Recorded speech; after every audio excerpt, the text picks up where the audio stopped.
I'm Mike Nelson. Business? Well, just about anything. Underwater. This job was a technical one. I had to take slow-motion underwater photographs of the action of an outboard motor in operation. I was concentrating on operating the camera, which was why I didn't notice my visitor at first. When I did see her, I waved her off. I didn't want anyone getting in the way. I checked the light again with my underwater exposure meter. Suddenly, I felt the meter being pulled out of my hand. Before I realized what had happened, she had swum off with it. I couldn't work without that meter. I wanted to catch her and wring her neck. But catching her wasn't as easy as I'd expected. Whoever she was, she cut through the water like a torpedo. She got to the dock before I could reach her.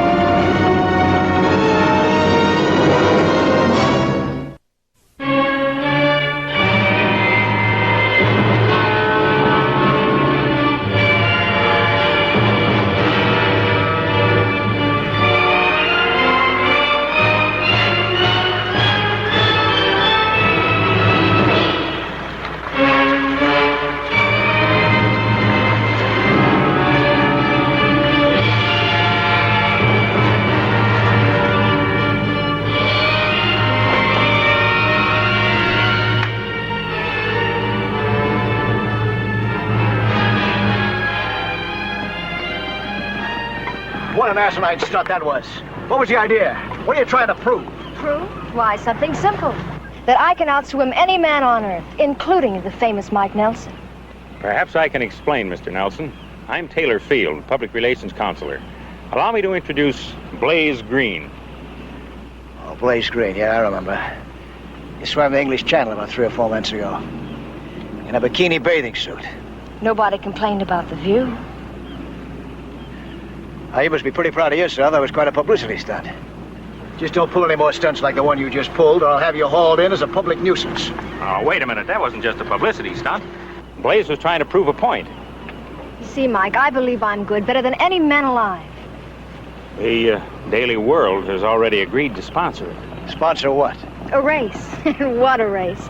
On sea scooters from the California coast to Catalina Island, underwater.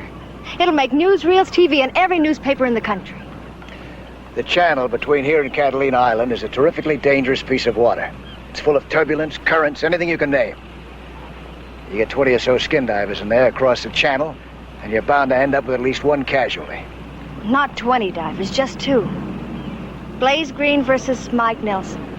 For a first prize of $5,000. Miss Green, I don't sit on flagpoles, I don't dive off bridges. And I'm no stuntman. Just a guy making a living, working underwater. Working, not playing games. Mike. You don't mind if I call you Mike? You have to understand how this is going to look to the papers.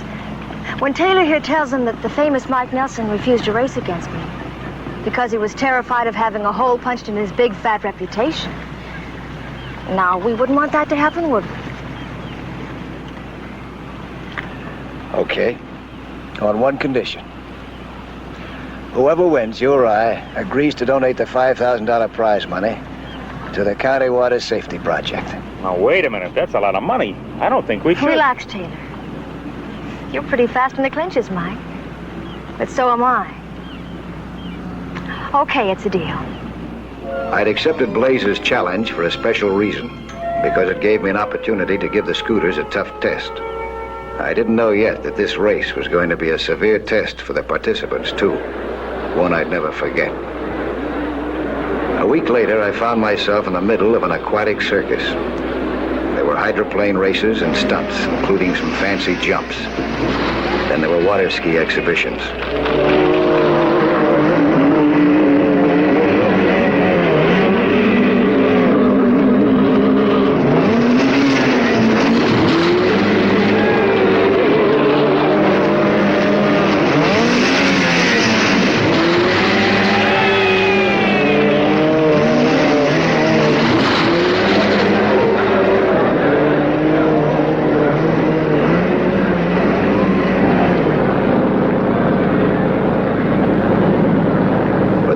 attraction, apparently, was to be Blaze Green versus Mike Nelson. Preparations are almost finished, folks, and the race will start in just a few moments.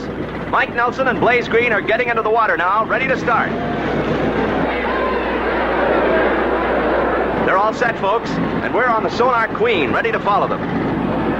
They're ready? On your mark, get set. And off!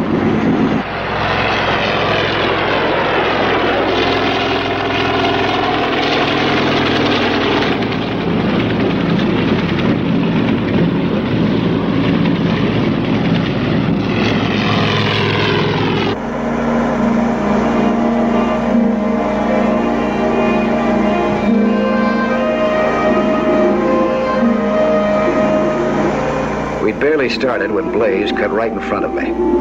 I figured that it was due to lack of experience in maneuvering the scooter. She now had a slight lead.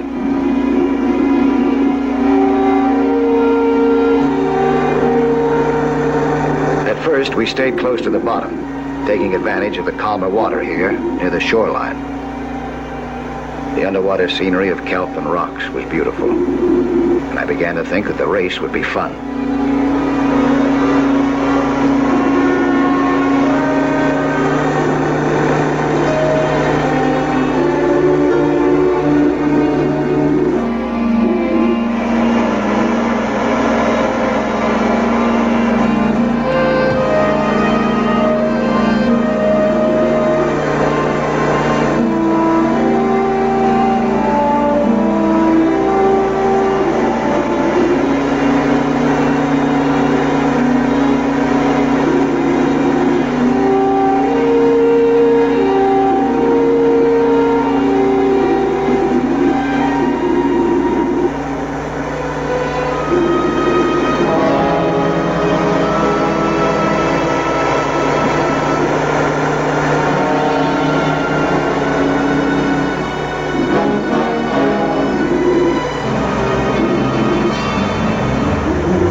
Then, when we were farther out, Blaze turned around.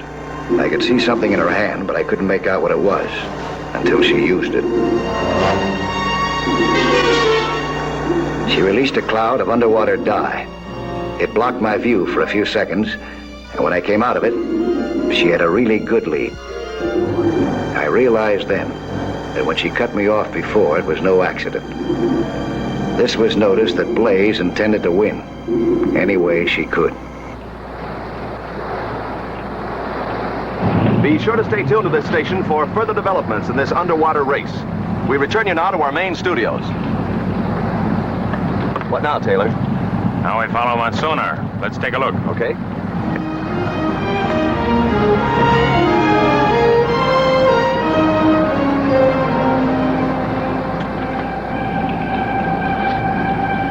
There they are now.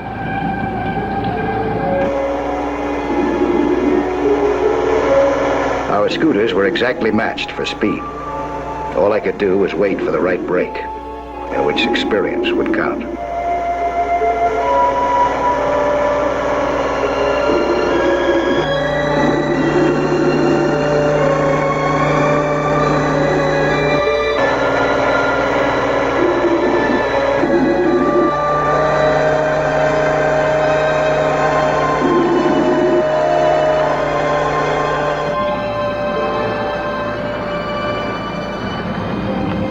There it is, the first buoy.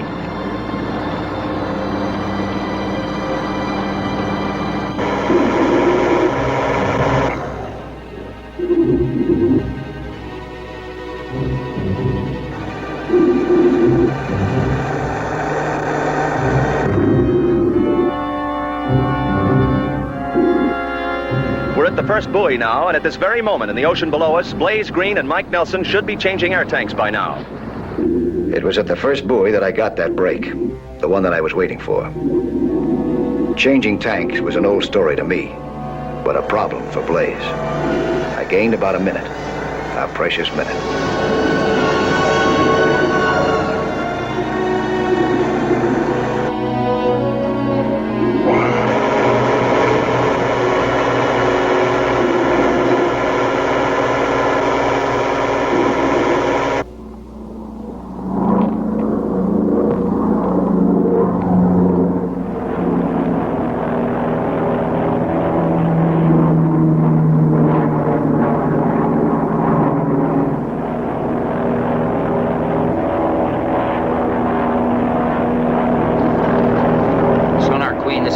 on 322. Suggest you warn the divers there's whales in the vicinity.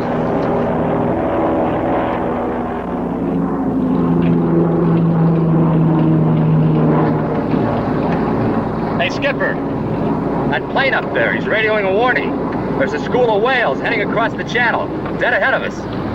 Are they dangerous? Not to us, but maybe to Mike and Miss Green down below.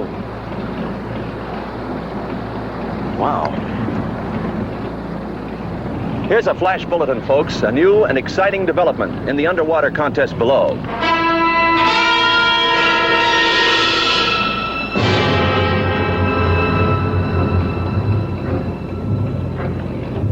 I'd managed to work up a good lead when I saw trouble dead ahead. A whale. Then another. It was a school of whales, forming a living roadblock right in front of us. I signaled to Blaze to stop, and she began to slow down. But then, before I could move, she gave her scooter the gun and headed straight for the school. For a second, I couldn't believe it. Then I realized that Blaze had no idea how dangerous a whale could be. One casual nudge from its tail and she'd be broken in half. After a quick look, she went right on through the school. I don't see anything. Most of the whales probably sounded when they heard us coming. Let's get back to the sonar.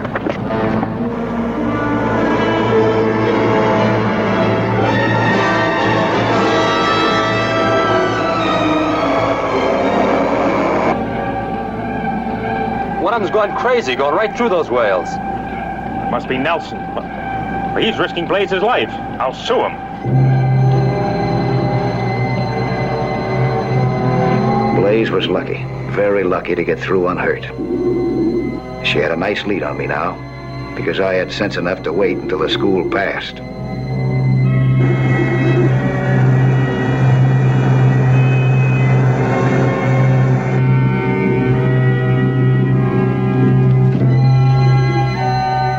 I caught sight of her at buoy number 2. She'd already put on her fresh air tanks. She was taking mine and dropping them to the bottom. And the bottom here was about 400 feet down. She needed a good spanking, but I didn't have the time to give it to her. My air was running out. I had to get those tanks.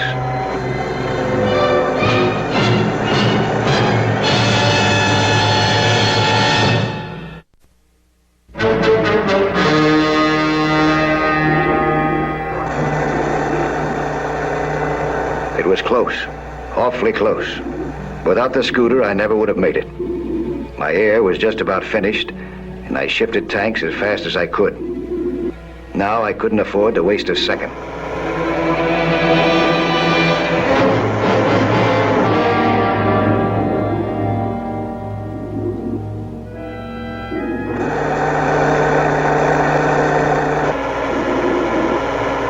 We were about halfway to Catalina Island. I knew this area pretty well.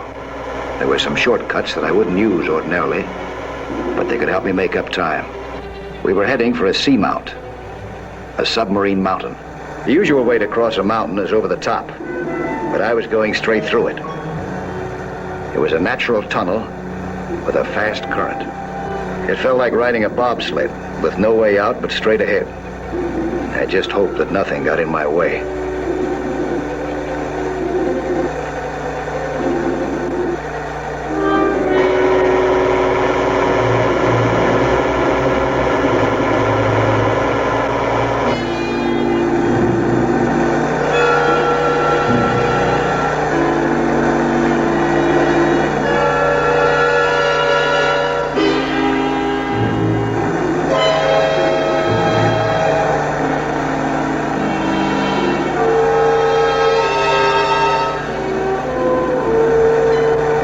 I found a stopping point to check my compass. The passageway wasn't easy to follow.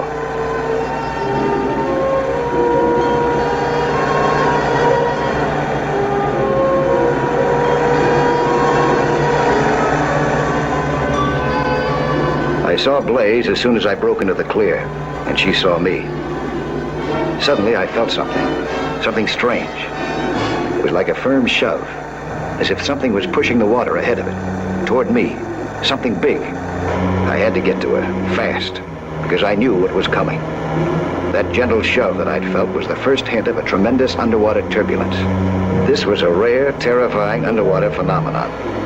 The only thing to do was to ride with it, not fight its power. I waved her back, but she was too suspicious. So I tried to catch her by surprise. I had to stop her.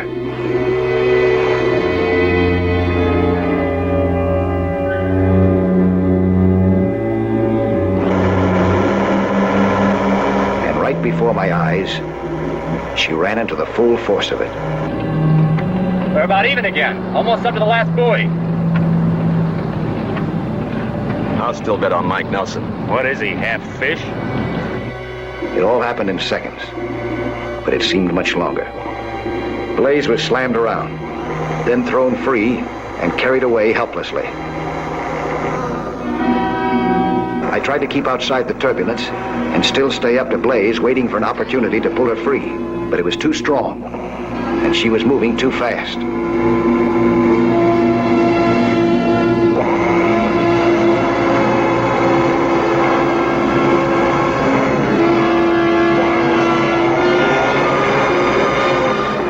There was one chance.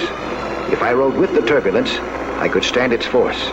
And using the scooter, I might be able to catch Blaze. I had to try.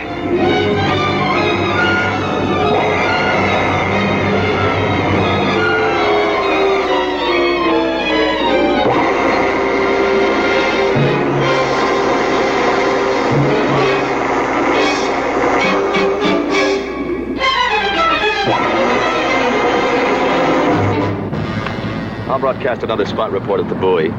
Hey, something's happening.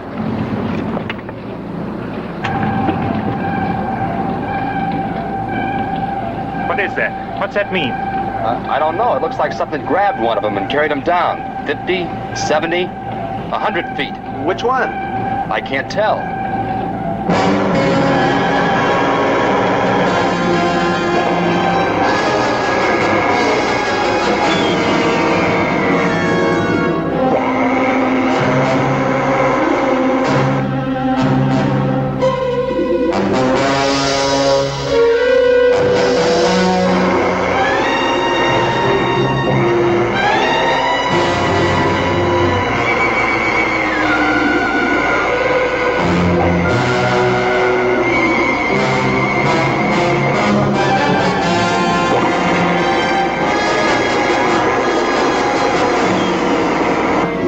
See her trying to swim against the pressure of the current, which was the one thing that she shouldn't do. She dropped her scooter, but kept struggling desperately. She certainly had plenty of fight in her.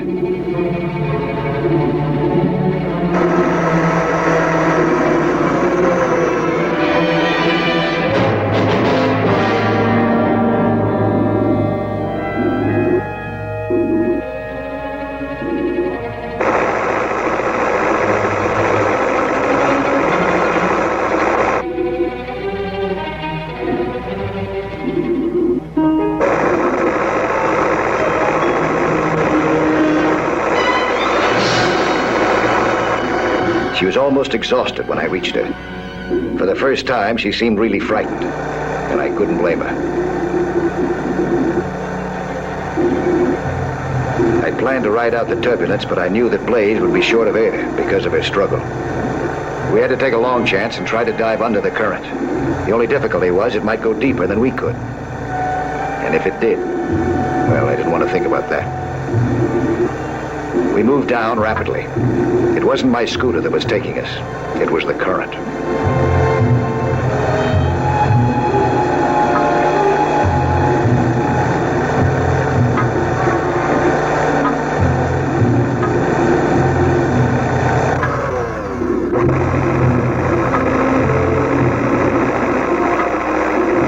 The deeper we went, the less force that it had. But I didn't know how much longer Blaze's air would last, or what depth that she could stand.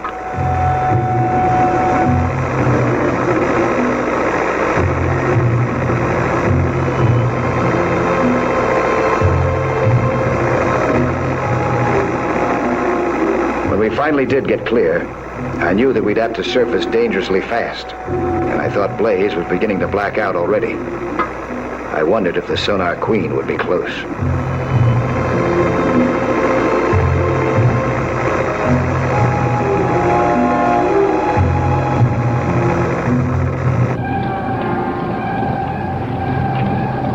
They're coming up. But only one of them. Who? Which one? I don't know. How are we tracking them? Right on top of them, sir. They're coming up fast. Or one of them is. All ready to the recompression chamber. Cut the engine.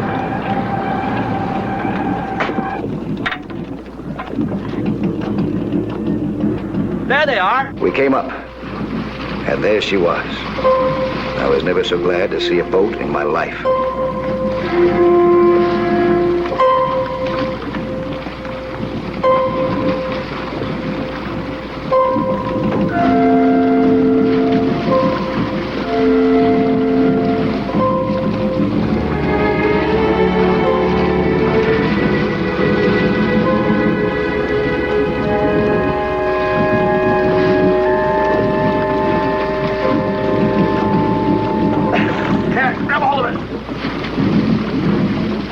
What happened? What's the matter with Blaze? She got the bends.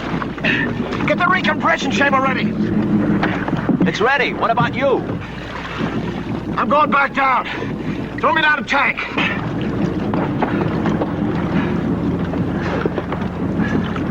All right, drop it. All right.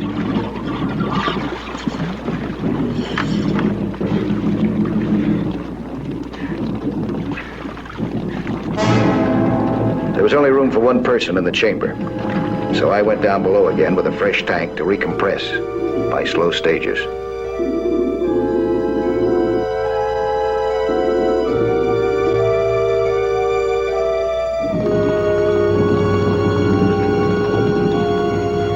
And that's the story, folks. An amazing undersea rescue against fantastic odds.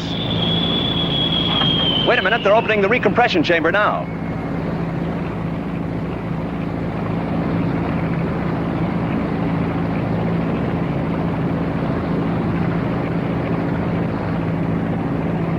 And she's all right. Blaze Green is all right. Down here, huh?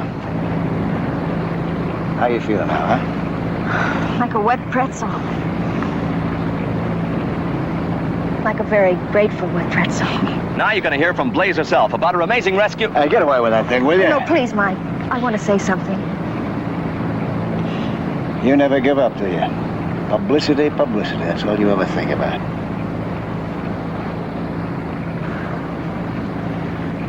I just wanted to say one thing. I tried to win this race any way I could, including cheating. Blaze, what's the matter with you? I nearly got myself killed in the process. Mike Nelson saved my life by risking his own. And I want to make a public apology to him. As far as I'm concerned, he's won everything in sight. I mean that, Mike.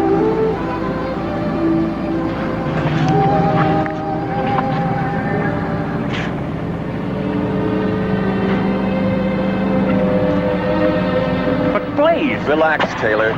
There are some times when even Blaze Green doesn't need publicity.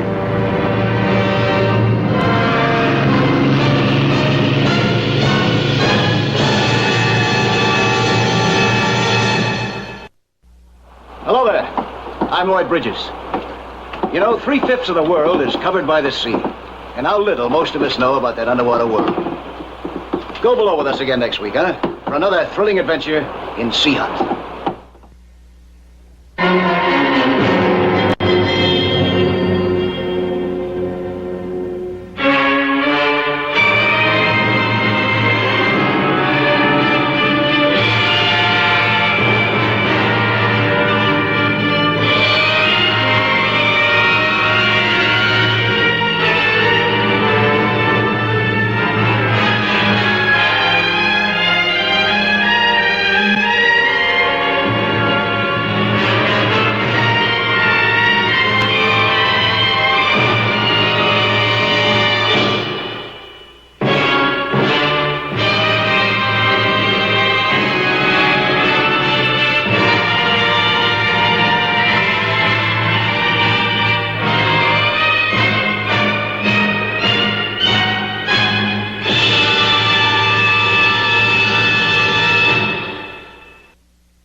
Everyone knows that air rises in water in the form of bubbles. Lives have been saved in underwater emergencies by trapping air and using it. Once for a pilot whose plane had sunk in the ocean. A sealed cabin and a source of oxygen kept him alive till I could free him. I saved my own life with an air trap, too. I had been caught by a violent underwater turbulence.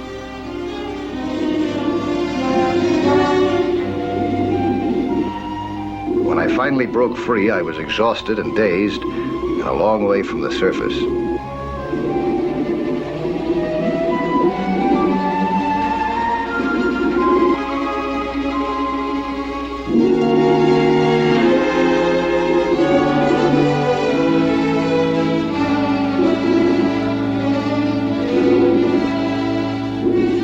I trapped air from my diving lung in a square of canvas that I'd used for rock samples. It worked as an underwater balloon, bringing me to the surface and to safety.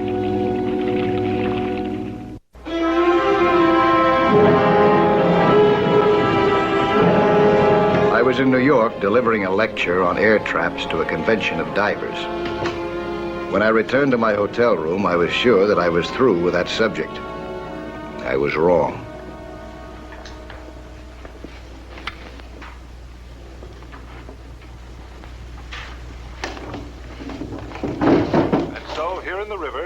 Within shouting distance of millions of people, a ship has gone to the bottom and many of her crew have drowned. You are now looking at the SS Bahia, one of the two vessels that collided and the only one of the two to survive. The freighter Jupiter went to the bottom, and as you have heard, it is feared that an undetermined number of seamen were trapped in the vessel when she sank. An exact estimate of the death toll is not available at this time. No announcement has been made as to the number of people who were hurt. The mayor has commended the various rescue units for their heroic and remarkable work in the face of almost insurmountable obstacles. No information is I'm watching it right now. The cargoes, the damage to the Bahia, or the value of the lost vessel, the Jupiter. Apparently, there is a I'll be there as fast as I can. To which of the vessels was at fault. Yeah, I know where it is. I'll see you in 15 minutes. Was reached, comment.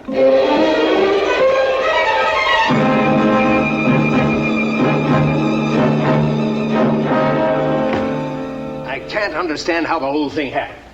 Broad daylight. Two perfectly competent sea captains. And one of the newest ships we have. There was absolutely no excuse for the whole thing.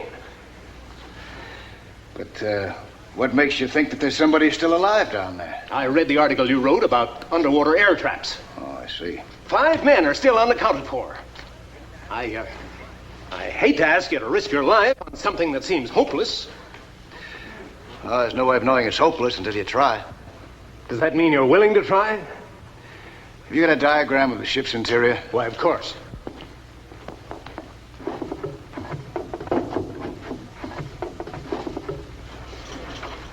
She went down nose first in about 50 feet of water. She's going to shift for the tide, you know. And when that happens, it'll probably wipe out whatever air traps there might be now. Flood tide's at 5:05. That gives you about 4 hours. Oh, that's not much time. We'll have to pick up my equipment, too. We'll do it on the way.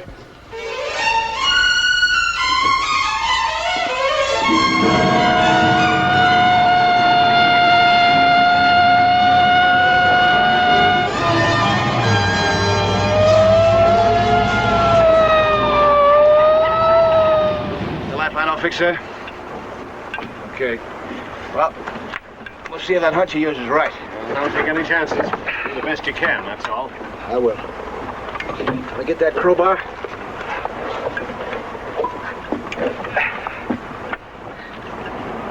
Hold me up. Okay, see you guys.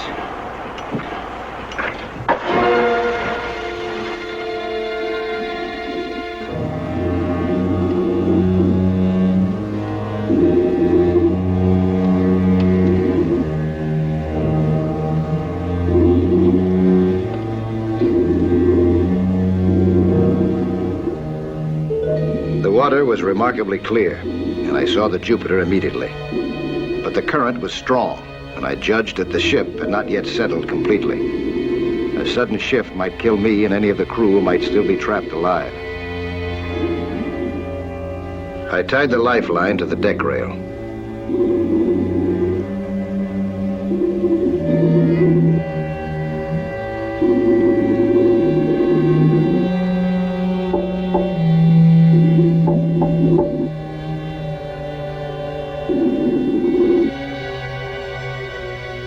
I couldn't open the first hatch. I began tapping with my crowbar. This would be a signal to anyone who might be alive, and the sound would also tell me if the air was trapped anywhere. But there was no response to my signals, and all the compartments seemed flooded.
Response to my signals, but deep in the heart of the vessel, water was being held back by an air trap, and 3 lives were flickering out in the damp darkness. I know you're scared. So am I. Easy, boy. Scared. He's too dumb to know he's gonna die. Tiger's a smart pup. He knows what's happening to us. Right? Easy, boy. He's so smart. Let's see him find a way to get out of this trap. We're all gonna die as soon as the air's gone. Yeah, we're using it up fast too, ain't we? What are we gonna do about it? There's nothing we can do, Johnny.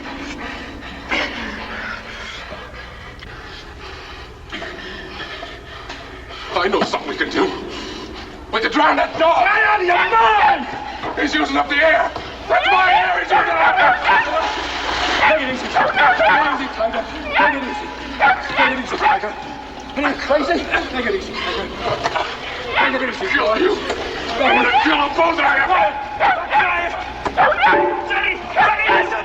Listen, Jenny, hear that? Jenny! Listen! Was it imagination or wishful thinking? Did I really hear an answer to my signal?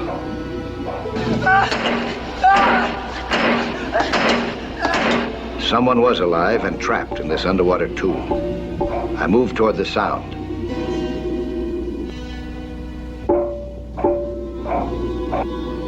We began to communicate in Morse code.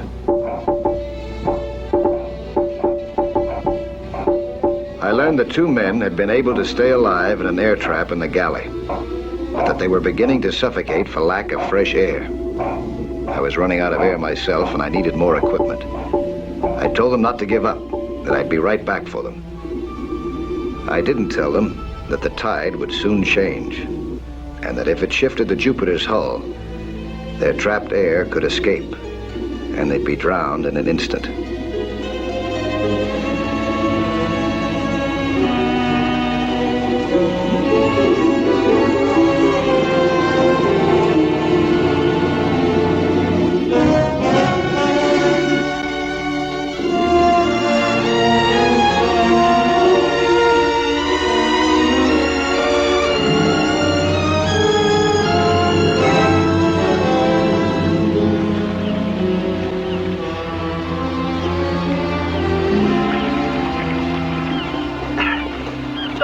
tanks of mine full? Yes, they are. All right, get them. And get me 2 extra tanks. Right. Give me a cutting torch. Then you found somebody. Alive? Send those tanks down the lifeline. Okay. Yeah. There's 2 of them down there. They're in the galley. The door jammed in the collision, and it's formed an air pocket that's kept them alive. Your hunch was right. The tide will shift in less than an hour. Can you get them out by then? I gotta get them out before then.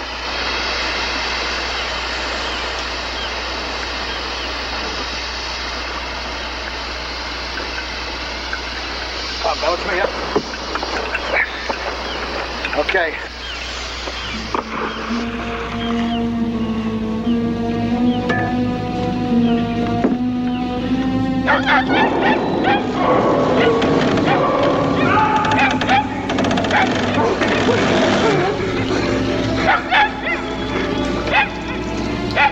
What's keeping him?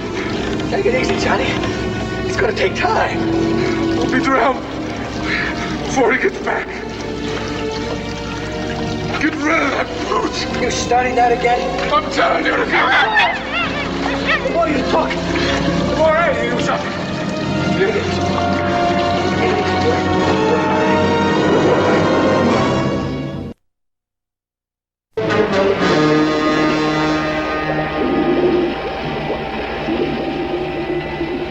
When I returned to the Jupiter, I knew it must have shifted somewhat because the hatch was closed again.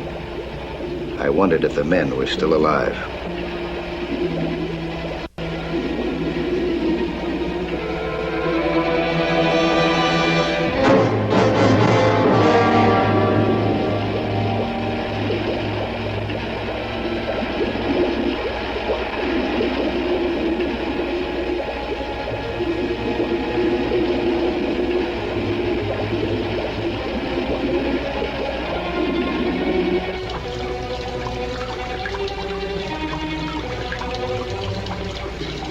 Water's coming in. It means the air's leaking out. Hang on, Johnny. You said he was coming back.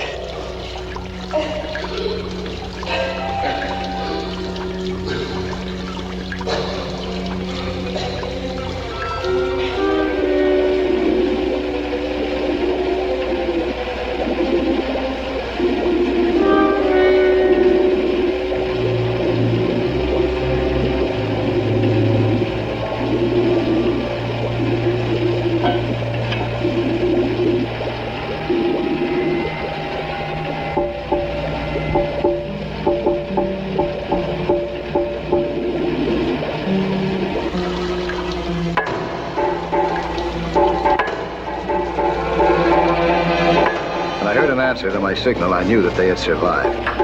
But every second was even more precious now. I found a point below the water level in the galley. If I cut in too high, the trapped air would escape.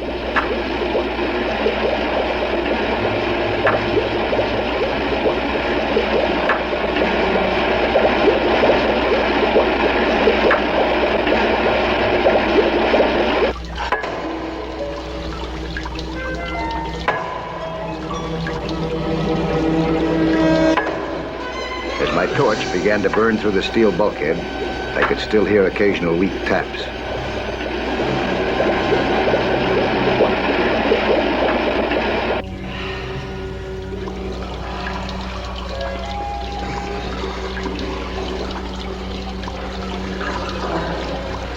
The tapping had stopped now. A cutting torch had never seemed so slow.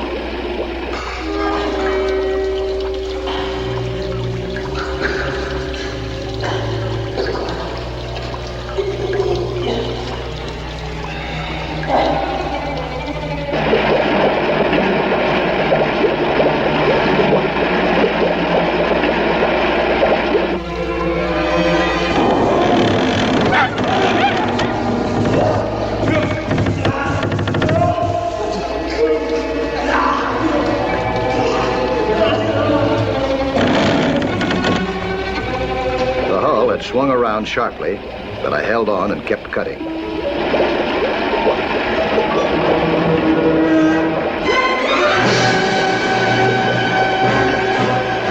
At last, last, I punched through an opening. I turned off the hydrogen line, which put out the flame of the torch. I let the oxygen and compressed air continue to flow, because I had another use for the torch now.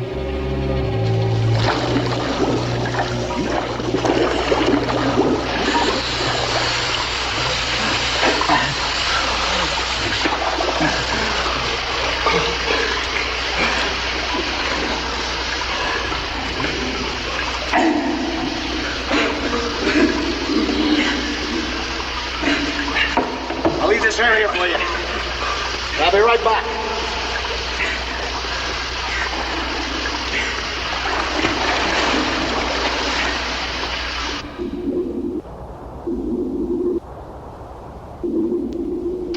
I told you he was coming back. We're not yet, mate. Oh, we'll make it. Gussie, it's the pup. He brought us luck. He's a lucky pup. He's the reason that... What's going to happen to him now? I don't know.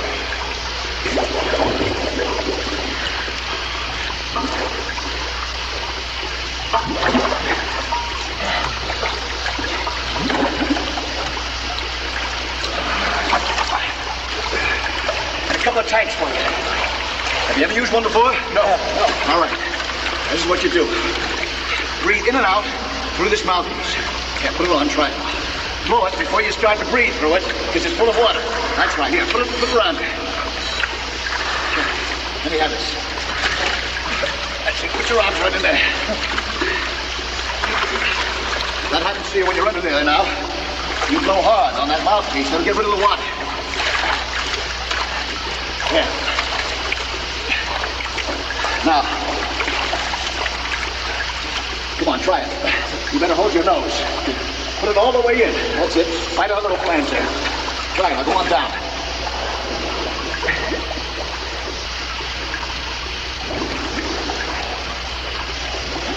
How'd you do? Okay.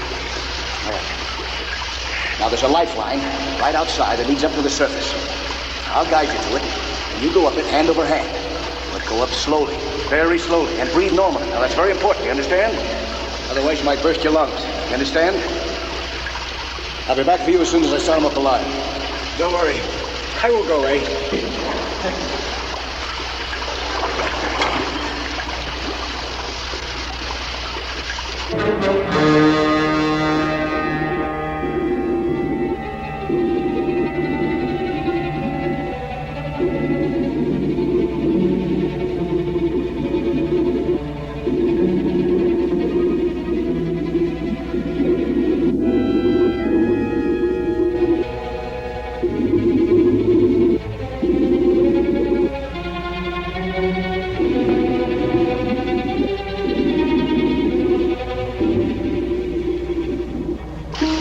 Funny little sound, yeah, funny little sound.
Sailor. You all set? Okay, yeah. What about my dog? I can't even hear to drown. He's not going to drown. Come on. Hold your nose. Blow on that hose first.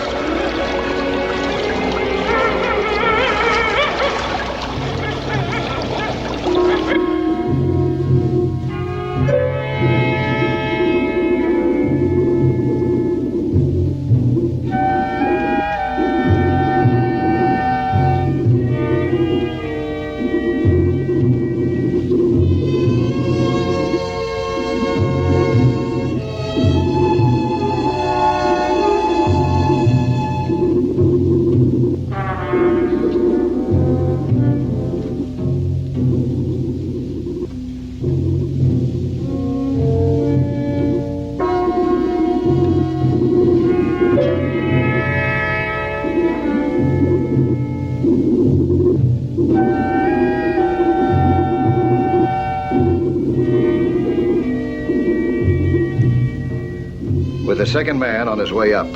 I had completed my original mission. But I still had one more life to save.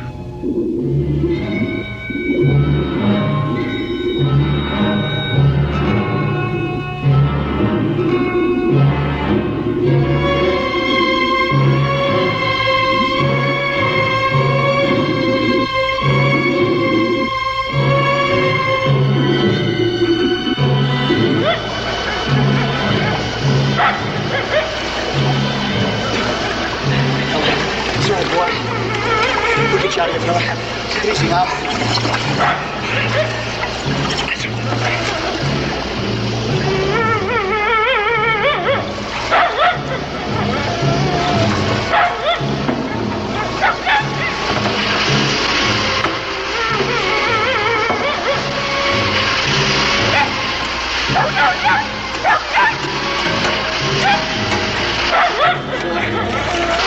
Who gets out of here? It'll be all right now. It'll be all right.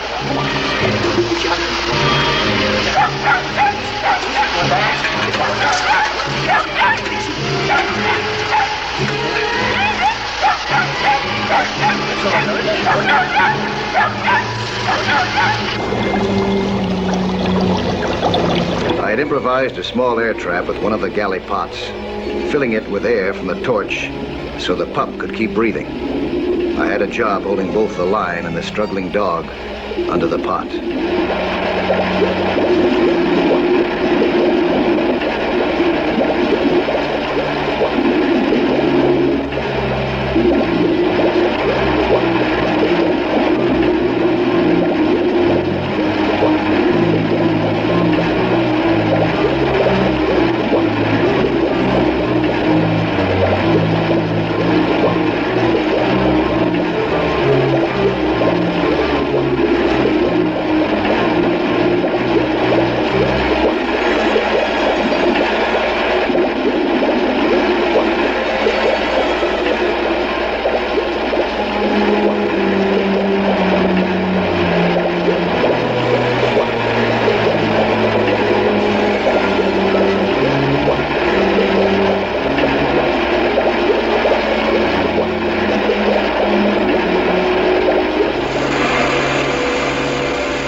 Boy, Tiger.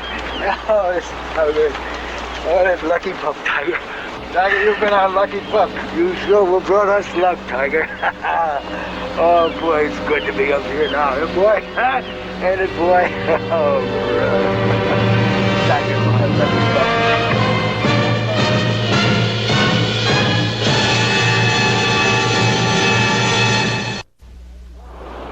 Hello there. I'm Lloyd Bridges. Skin diving is fun and adventure for young and old, but it can be dangerous. So know the sport well and don't take any chances. Be with you next week for another exciting sea hunt.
I had been hired as the safety man for a new stunt in a water ski show.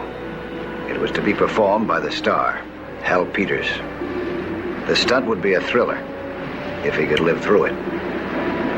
It was a deliberate fall from a kite 100 feet in the air.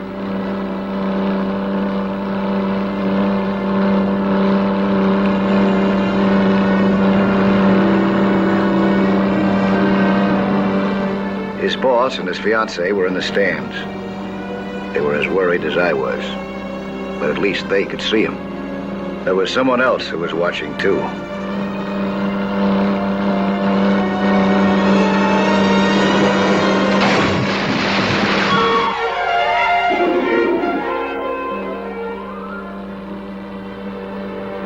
The stunt had worked, and Hal thought he had it made.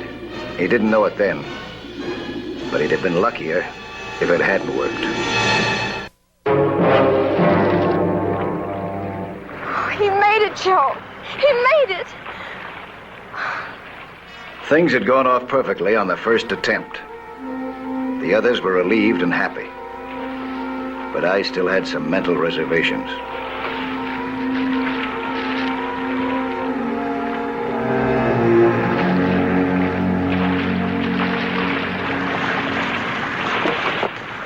That was sensational, Hal. Give me a couple of days for publicity, then we can put it in the show, okay? Sure. I can spot it right after we do our topside tandem. Oh, I don't know, Hal. It's awfully dangerous. Dangerous? What do you mean? It's a cinch. What do you think, Mike? It's no cinch, that's for sure. See, he thinks you were just lucky. What do you mean lucky? That was skill. Don't laugh it off, Hal. If Mike thinks the dive is too dangerous, maybe we'd better just forget it. Oh, come on, Mike. That's a great routine. What do you say, Mike? Let me try it first, huh? But Mike, you're not really a water skier. You ski all right, but you're no expert like Hal here. So, if I can get away with it, then we'll know it's safe, huh? Listen, I got you out here mainly because I was afraid Hal had hurt himself and need help after he hit the water. I didn't hire you to risk your own neck. You wanted my opinion, didn't you? Yes, Well, I can't give it to you unless I try the stunt myself. Okay, Mike, it's your neck.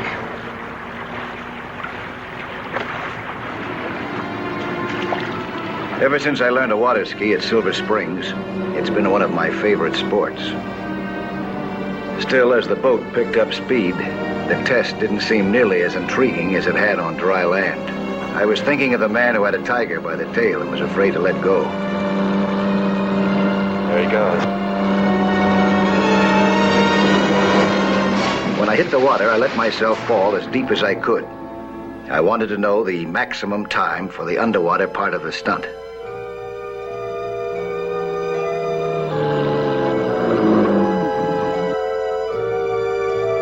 I came up as slowly as possible.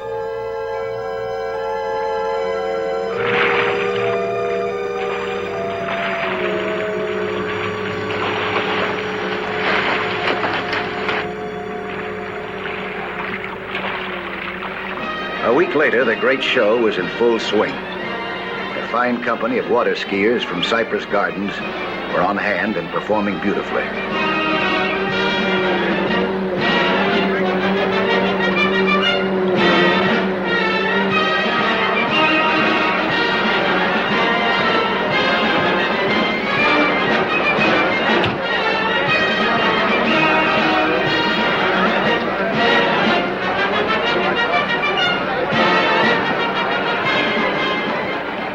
During the first part of the show, I was underwater setting up an automatic movie camera. I was going to record the underwater part of Hal's act for a newsreel company.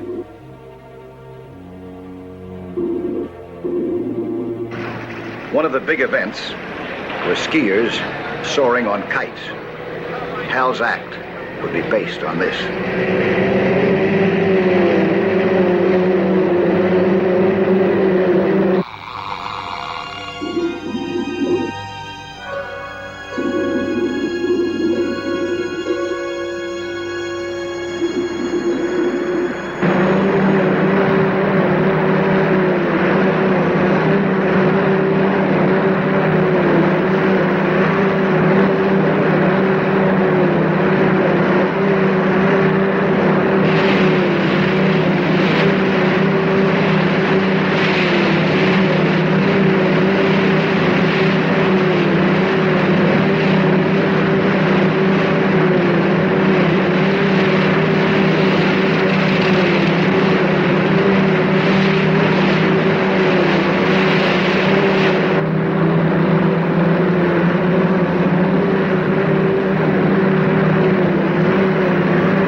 a champion skier, demonstrated a most difficult trick.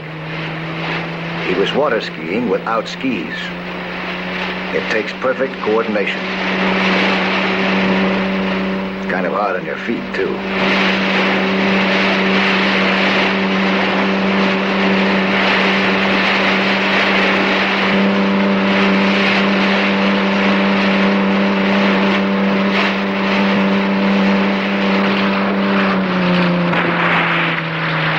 The water ski jumps followed, including some fancy turns in midair.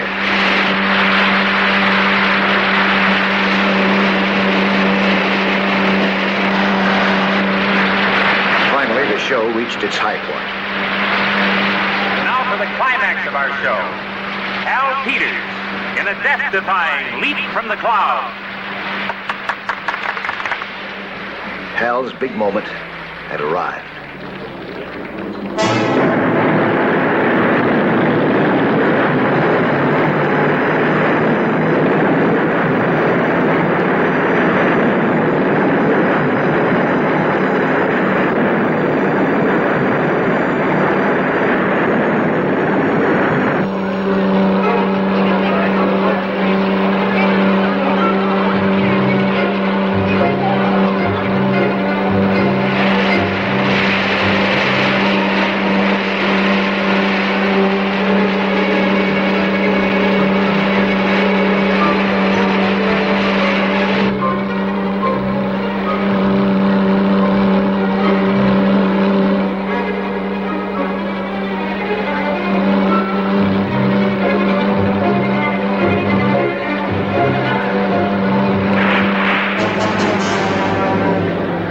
Hal's fall had looked all right to me, but he was taking a long time to come up. I knew that it was much too long. I had to get to him, and fast.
I'm sorry, June. He didn't make it.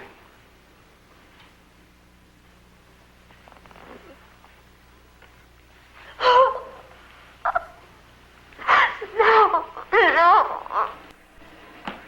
Mr. Ross? Dick James of the Chronicle. Cause of death, drowning? They sure? Well, as sure as they can be without an autopsy. Autopsy, no. I'll get you some water. You Mike Nelson, the guy who pulled him out? Yeah, that's right. How do you think the accident happened? I don't know. He was a top swimmer. You never had any trouble with that stunt before. I did it. I killed him. It's all my fault. Easy now, June, easy. Oh, Mike. If it was anybody's fault, it was mine. No, I no. let him do the stunt. Mike. No. Better take her home, huh? Come on, let's go home, huh?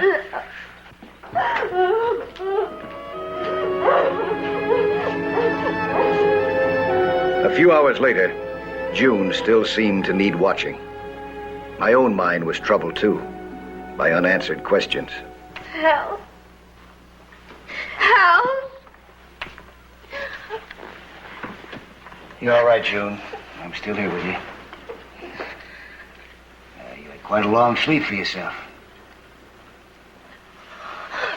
Go away, Mike. Please. I'm a jinx. Any man gets close to me gets killed. Oh, now stop talking. Mike, listen to me. Please go away. I don't want anything to happen to you. Nothing's going to happen to me. Please, Mike, go. Hurry, please. All right. Here, you take this pill first, huh?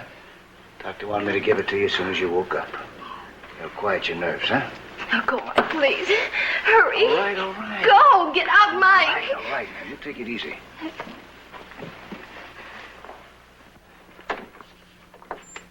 You stop imagining things now, you hear?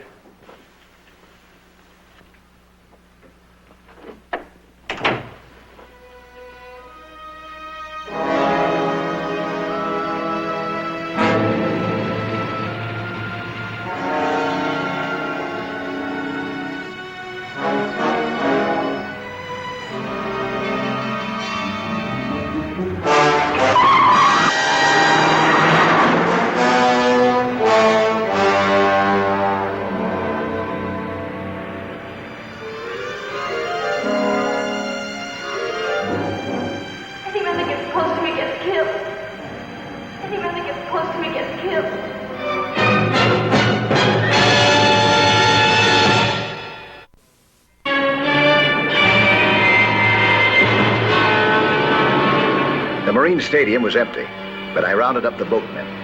I had to try that stunt again, and I had to do it exactly as Hal had done it. The stunt worked just as it had in our tests. I couldn't see how Hal could have been killed by it. Then I remembered my movie camera and went to retrieve it. The film might answer my questions.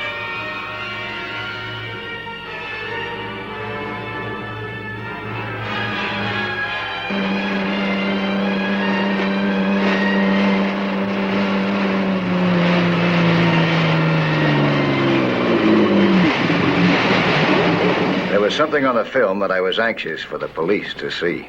Wait a minute, hold it now. Back up a bit. There. See that diver down there? Doesn't look like he's just waiting for somebody to come down. For Hal? That's a pretty dim figure. Could be anybody. You were down there, could be you. No. I was on the beach at the time. Well, that camera operates automatically, doesn't it? Couldn't you have triggered it by mistake? No, that's impossible. No. I can tell by the way he swims underwater that it's not me. I don't handle myself that way. I'm positive that this is someone else. You trying to tell me that Hal Peters' death wasn't an accident? There was murder? Yes, I am.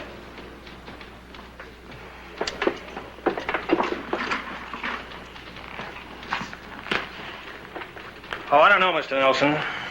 A man jumps from a speeding kite 100 feet into the water. He figures to get it. If that's all the evidence you have. No, it isn't. There's something else. Well, let's hear it. I took her home, Hal's girl, after it happened. When I left the apartment, I was almost run down by a car. Couldn't that have been accidental? No, this was deliberate. The car was aimed right at me. Can you prove that? No. Car kept right on going. Yeah, top speed. You get the license number. Oh, it all happened so fast I wasn't able to. And you think there's some connection between that and what happened to Hal Peters? I think there could be, yeah. On the way back, I stopped at June's apartment. It was lucky that I did.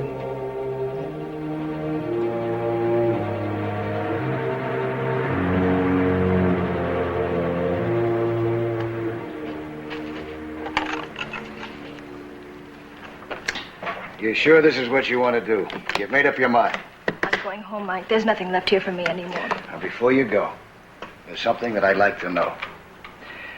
You said that anybody that got close to you got killed. Well, why'd you say that? Forget it. I didn't know what I was talking about. That's what I figured then. Has something happened to make you change your mind? Yes, it has. What, Mike? What was it? Somebody tried to kill me. No, not again.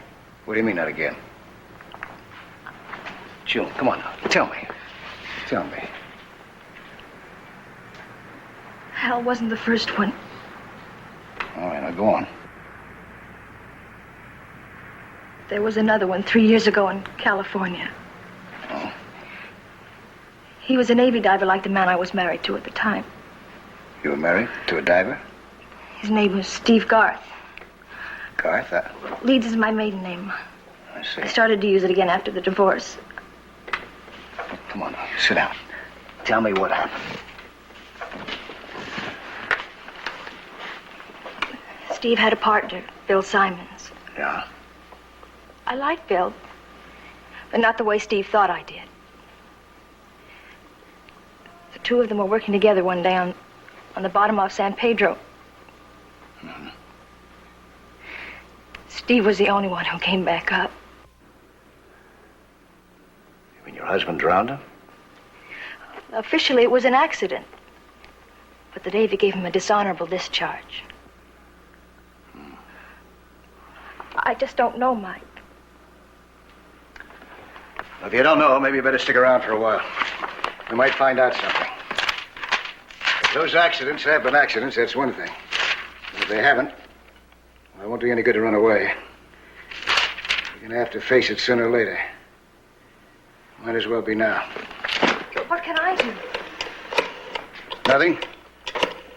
All right now, anyway. But I can. Chronicle? I'd like to speak to Mr. James, please. Mike, please be careful. Mr. James, this is Mr. Nelson. Mike Nelson, I was That's right. I've got a story that you might be interested in. Yeah. This is James of the Chronicle bringing you the midnight roundup of the news. On the local front, Mike Nelson, the noted skin diver, revealed today that he intends to prove that the tragic death of Hal Peters, the water skier, was not accidental, but that Peters was murdered.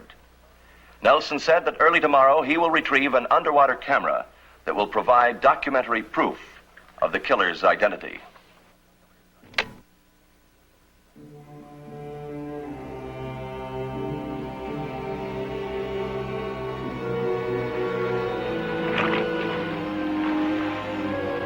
I hoped the news story would bring the murderer to the lagoon. Now I had to bait my hook and wait.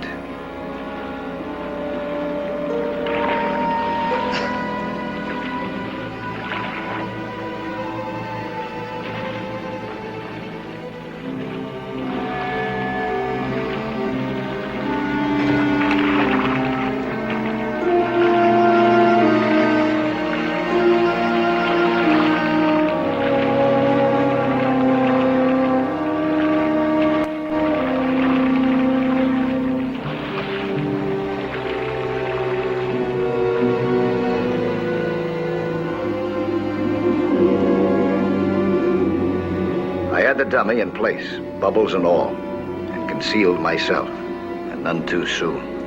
Another diver was already moving in with a spear gun.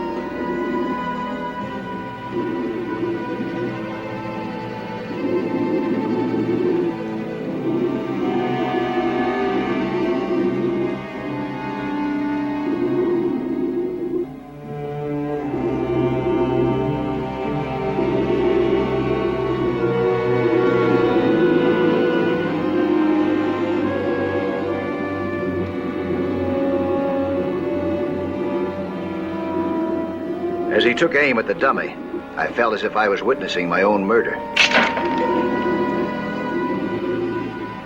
He pulled his knife, and as he went in for the kill, I went for him.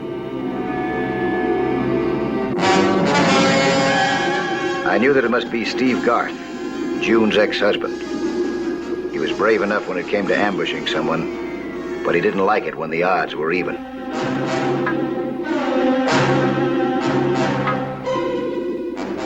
He was strong and seemed to know every trick that I knew.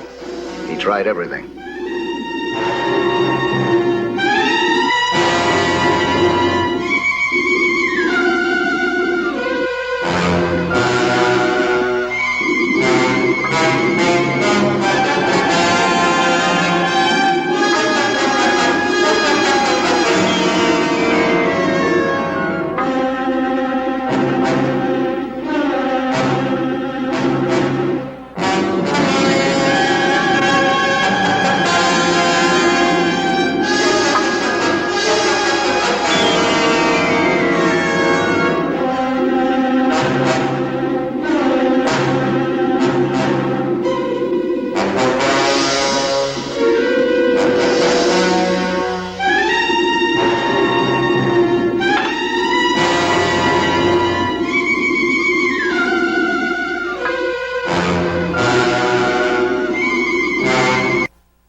Finally, I was able to get a judo hold on him and pull off his air hose.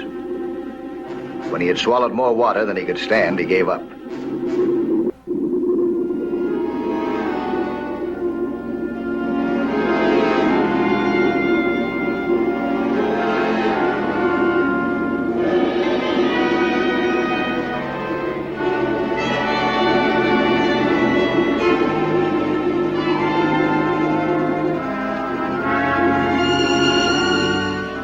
I brought him to the surface. He was close to drowning.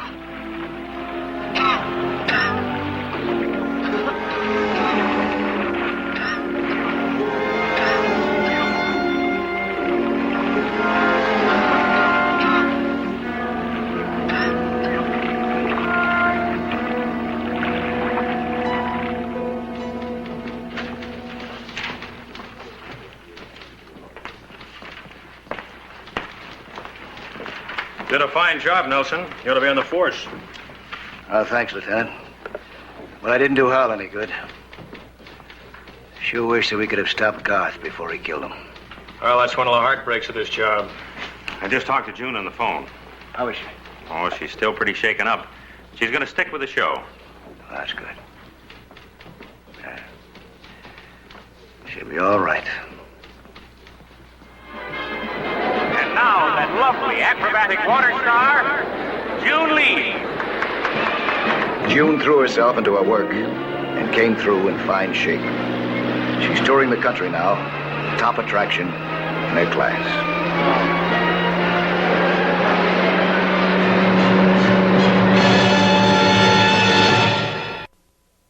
Hello there. I'm Lloyd Bridges.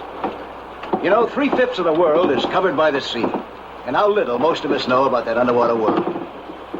Go below with us again next week, huh? For another thrilling adventure in Sea Hunt.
It started in the tropical waters of the Hawaiian Islands.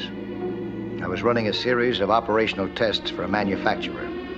Tests on underwater photography with both motion picture and television cameras.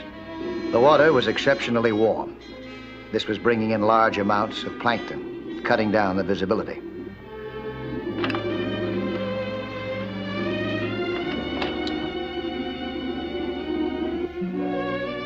But the plankton were bringing in many beautiful fish for me to photograph. Suddenly I realized that they were bringing in something else, too. Sharks. I figured as long as the sharks were after the fish, that I'd be safe.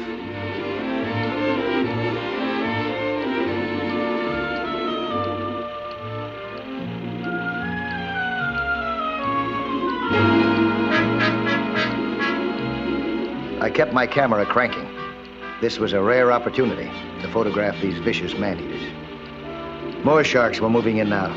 They kept circling, but their circles around me were getting smaller. They were moving faster and faster, too, never taking their cold eyes off of me.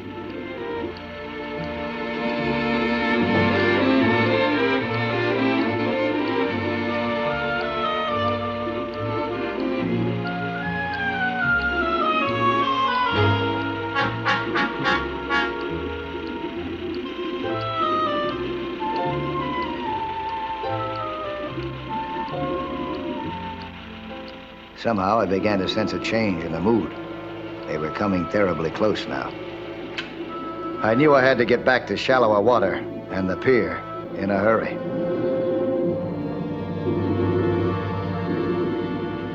When I reached the pier, a message was waiting for me. Come up. With the sharks not far behind me, I didn't need an invitation to get out of the water. But what I was coming up to was going to prove an even greater threat to my life than the sharks had been.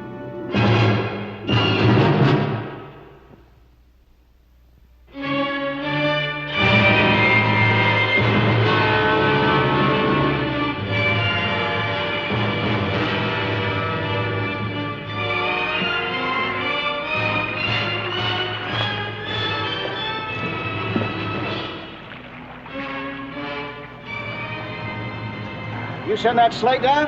Yes. Lieutenant Dave Calicoa, Mr. Nelson. Ah, looks like I'm surrounded. Am I getting a ticket? I'm the one who came to see you, Mr. Nelson. Mr. Nelson, let me introduce you to Sandra A. Tommy. See Tommy? Call me Sandy, Mike. Prettiest policeman I've ever seen. I'm not even a policewoman. Come aboard, I show you who I am here. Manu! Hey, what thank you. You probably don't know this island, Nalua. Nalua? No, I don't think I do. I own it. We raise one crop on Nalua, pearls. Oh, cultured pearls, huh? Yes, I've got quite a problem. You see, my pearl beds lie just off the island. You can almost see them from the beach. And still, in the last month, someone's been stealing my pearls. Skin divers, scuba divers? Probably. But I can't move until I have evidence. Witnesses, proof. When I heard you were testing underwater cameras, I had an idea. I want to borrow one of your cameras so I can go down and photograph the thieves. It's too dangerous. I pay you for the camera. It's not dangerous for the camera, it's dangerous for you. You've got to understand, Mike. I need that camera badly. I'm sorry, Sandy. Can't let you have it. Not unless I went with it. You understand, don't you? Yes, I understand. What do you mean? I do understand. Oh, you mean you want me to go with it? Mm-hmm. Let's not waste any more time.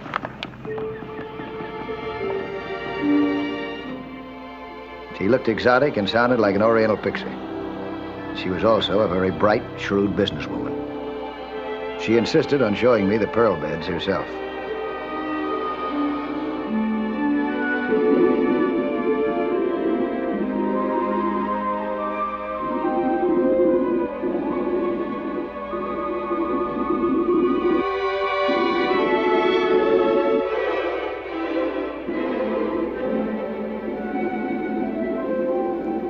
In a few minutes, we reached the pearl beds. The pearl oysters were arranged on racks, and I could see how they'd be easy to rob, if you could get at them undetected.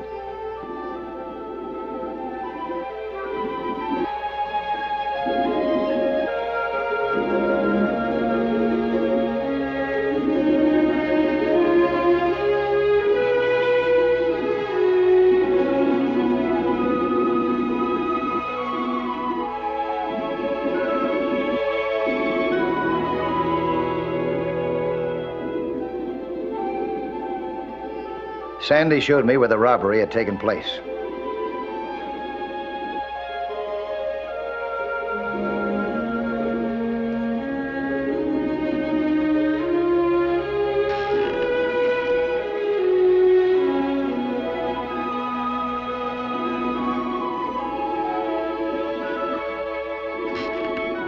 She got angry all over again when she saw what had happened to her pearl oysters.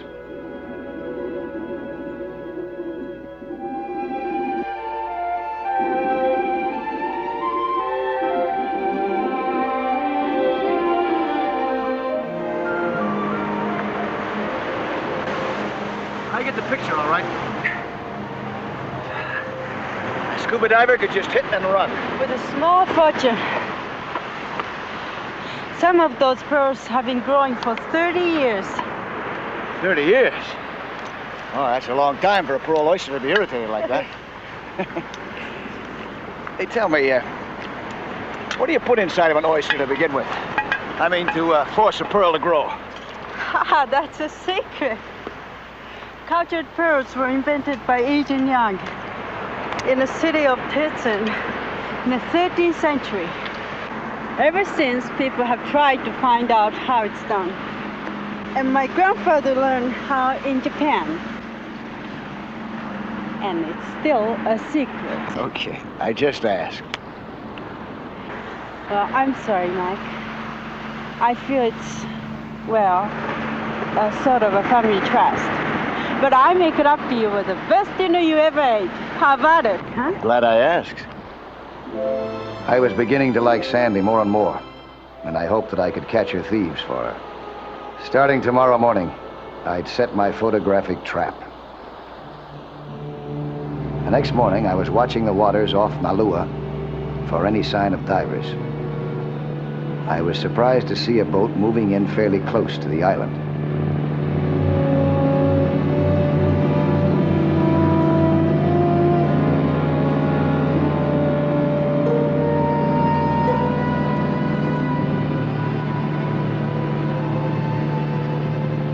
I kept out of sight as I watched. The boat continued on past me without stopping. What I couldn't see was what was going on the other side of the boat.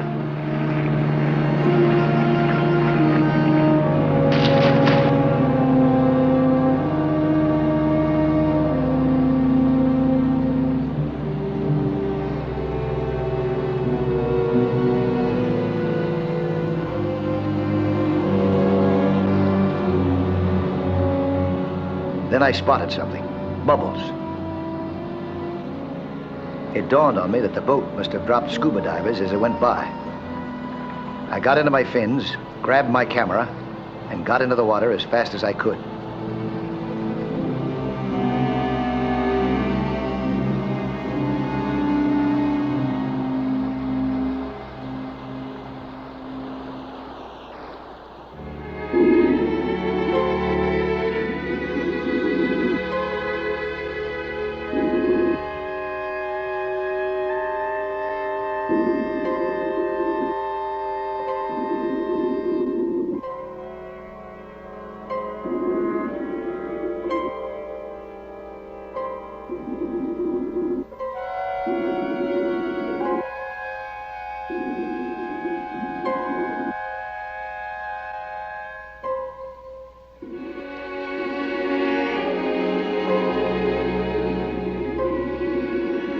I'd figured it right.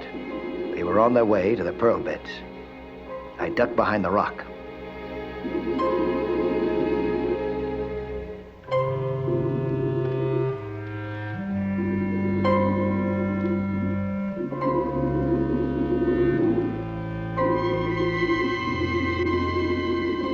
They headed right for the racks.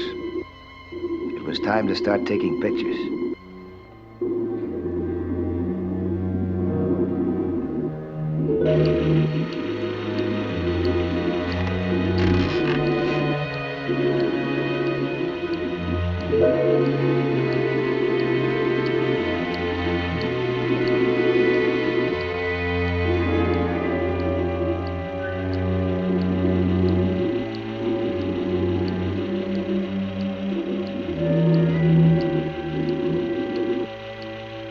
They made a beautiful shot.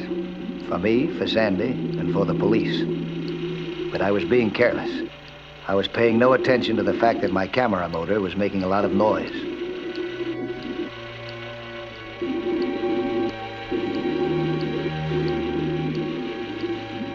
When one of them swam off, I thought that he was hunting more pearls.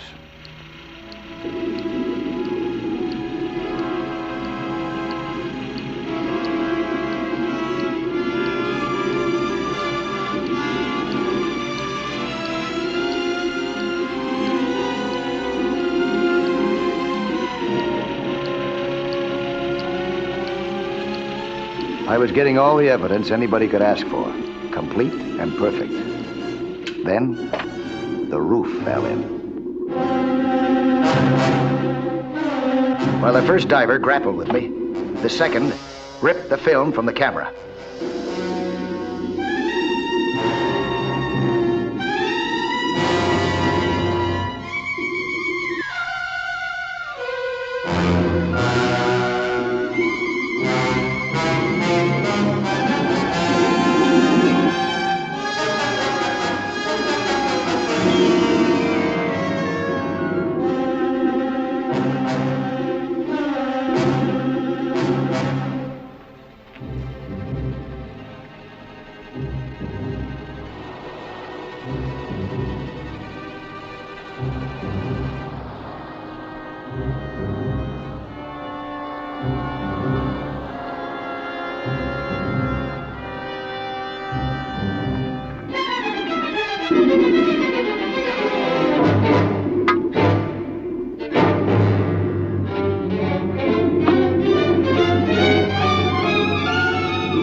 The sound of the approaching boat scared the two thieves away, but I was too weak to move, and the air was draining from my tank.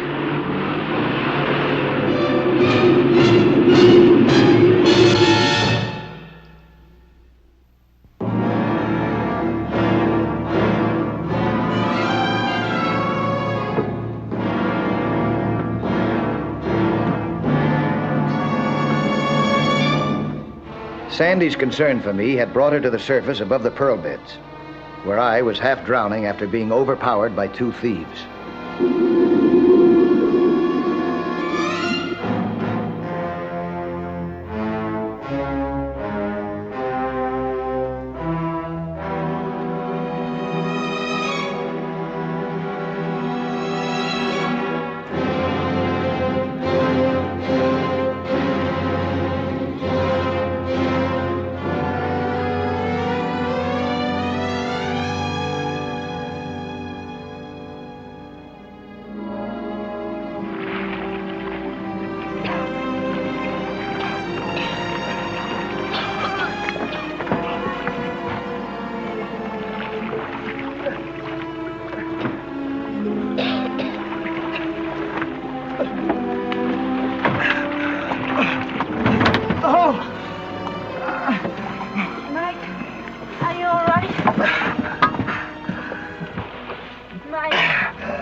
Drink this, Mike.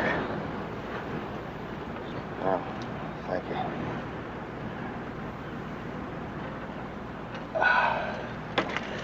Oh. Oh, brother. Yeah, I don't want any more of this. I'm okay. Okay, you almost drowned yourself down there. They gave you a rough time down there, Mike. Oh, all right, Dave. Yeah, that's putting it mildly. What are you doing here? Sandy radioed to us, but before we could get here, their boat was out of sight. I got a feeling that they're going to be back. You kidding? Nope. Well, that'd be a pretty stupid thing to do. They must know you'd notify the police. Not if they thought they drowned me. They'll be back as soon as they think it's safe. Let them have the pearls. They're not worth your life. Thank you, Sandy. Didn't think you cared. But I'm not doing this for you anymore. I'm doing it for myself. No. I got a personal grudge to settle with them. Dave, I got an idea.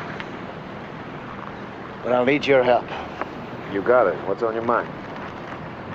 I'm going to make those two greedy characters famous. I'm going to put them on TV. Dave cooperated in a hurry. His men brought in my television equipment. By next morning, it was installed, including a monitor screen on the police launch. The launch itself was anchored in a cove out of sight of the pearl beds. Hey, that's a good picture. I think that's about as sharp as I can get it. Watch this pan shot now, huh?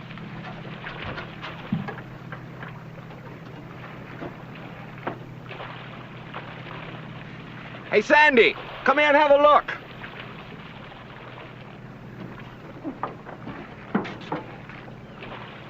Oh, it's me. Televised for the first time. The prettiest girl on Nalua. The only girl on Nalua. Mike, I've been thinking, I still don't like it. Stop worrying, will you? I think it's a pretty ingenious plan myself. While a crime is being committed, the law is going to be watching every move that's being made. That's right. This is really one for the books. And the next time they show up, we'll get them for sure. But what if they get you first? Relax. And keep your eye on that monitor. Mike, good luck.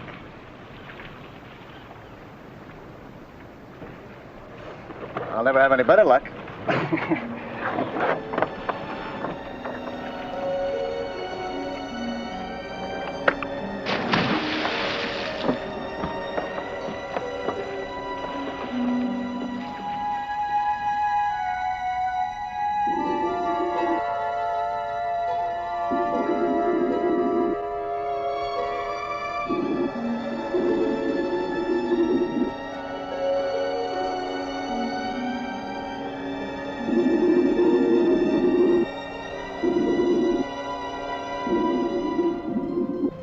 He just got there.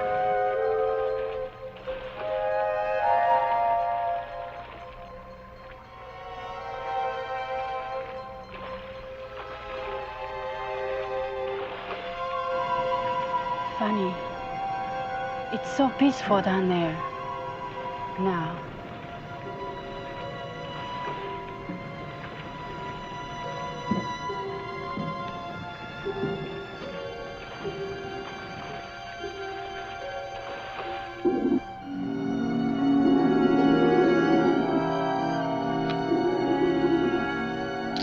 The same boat that I had spotted the day before was not far from Nalua. This time, all three members of the crew were preparing to dive and to deal with anything that they might run into.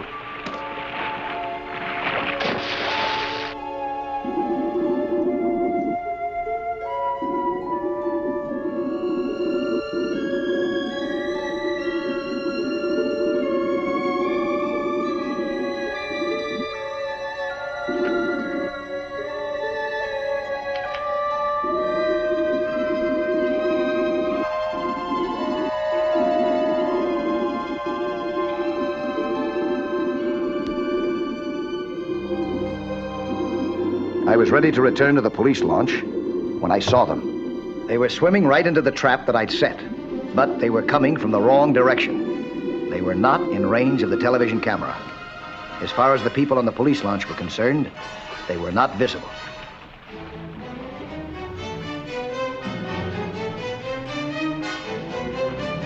peaceful down there.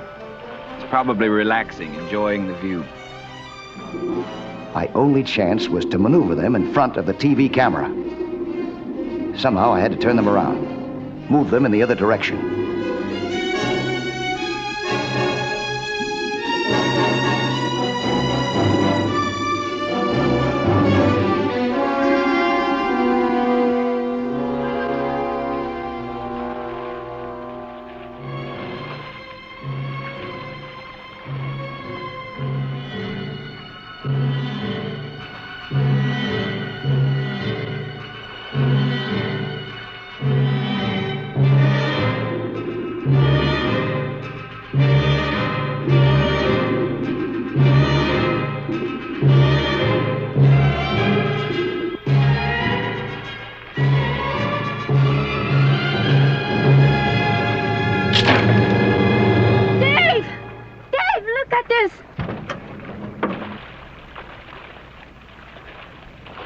Cast off on the double! Hit it!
I never thought that I'd see the day when a couple of Hawaiian policemen in swimming trunks would look just like angels.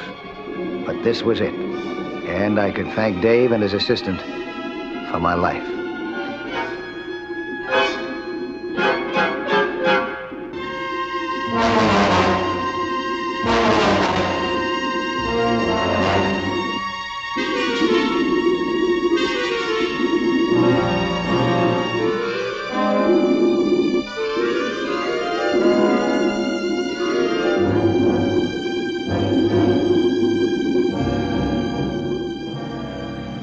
This is your last chance for a free trip back to Honolulu. You can just stop it, Dave. Mike is staying right here until he's well. That's right. After all, I'm due for a vacation. So you're going to have one. Wish I had a pretty girl to underwrite my vacation. But nobody loves a cop. Don't you cry now, Dave boy. When you want a testimonial, you come to me and I'll give it to you in my best handwriting. I have a testimonial for you, Mike. Oh? But not in writing. What do you mean?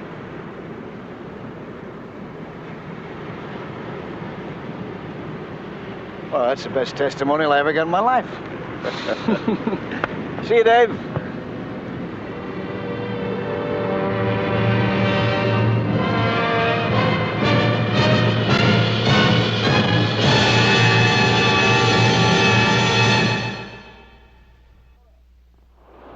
Hello there. I'm Lloyd Bridges. Skin diving is fun and adventure for young and old, but it can be dangerous. So know the sport well and don't take any chances. Be with you next week for another exciting sea hunt.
In recent years, the Florida coastline, like other attractive water areas, has become a mecca for skin diving enthusiasts.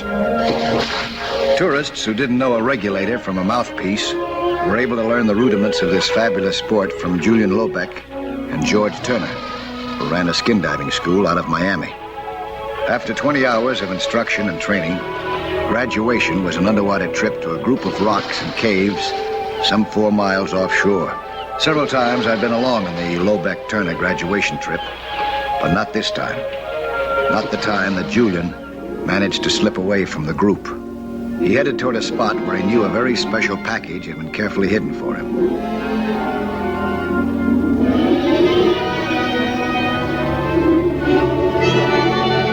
What he didn't know was that his partner, George Turner, was following him.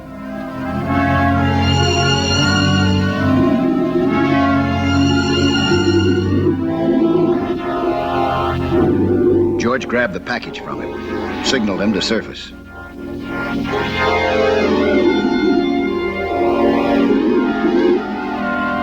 Instead, Julian pulled his knife.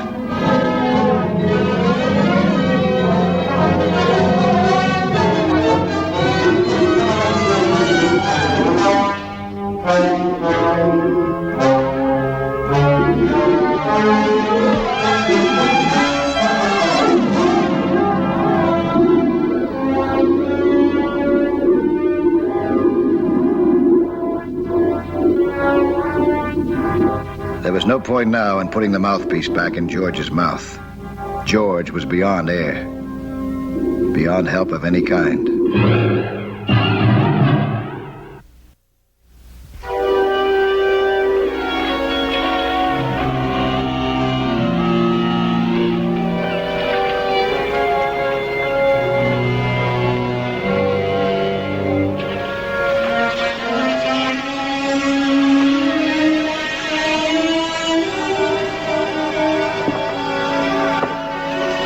Julian got rid of the incriminating package in a hurry. The students were coming aboard now.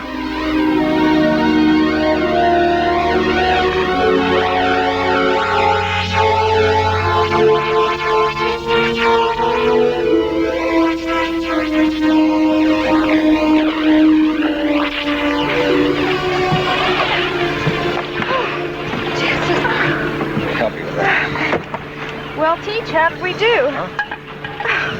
Fine. You all passed with swimming colors. Where's George?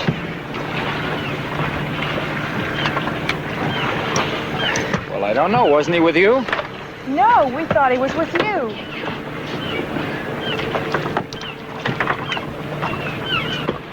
Well, he's been down too long. Looks like trouble. Don, call the Coast Guard. Tell them we need help.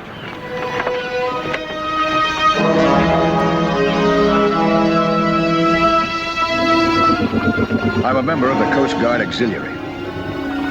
That day, my boat was the nearest to Julian Lobeck's. When I heard the distress call on the radio, I checked in and volunteered to take the call. I was particularly anxious not only because a diver was reported lost, but because I knew both Julian and George personally.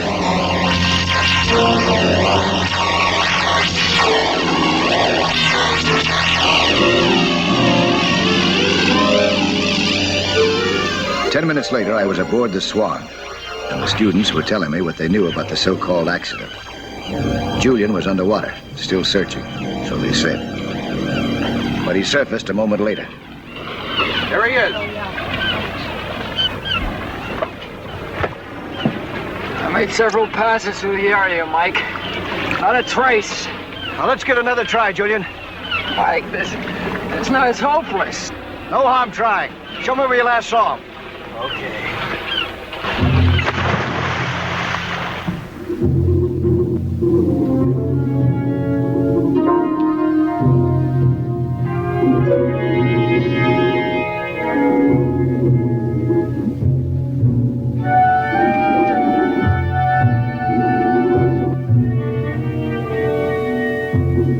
showed me the area where he claimed he had last seen George. We made several passes searching for some sign of him. It wasn't until later, much later, that I learned why he had deliberately led me in the wrong direction.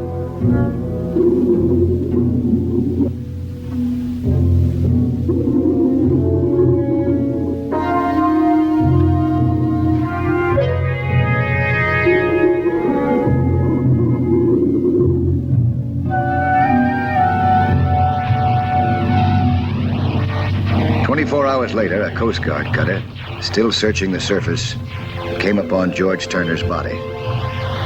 The coroner's report established that death was due to a knife wound inflicted by a person or persons unknown. Coast Guard headquarters opened an immediate investigation. Commander Tugwell invited me to be present. Like only yesterday, we're diving from the end of a pier for pennies, and now I just don't understand it. Everybody liked George. Somebody didn't. Your partner was involved in a struggle before his face mask was lost. What about the students, the tourists who were with you? Have you any reason to believe it? Nothing there, Mike. However, we've asked them all to remain in Miami for the next 48 hours. That's all, Mr. Lovick. Oh, if you happen to remember anything or hear anything, would you please let us know? I sure will, Commander. I'll see you, Julie.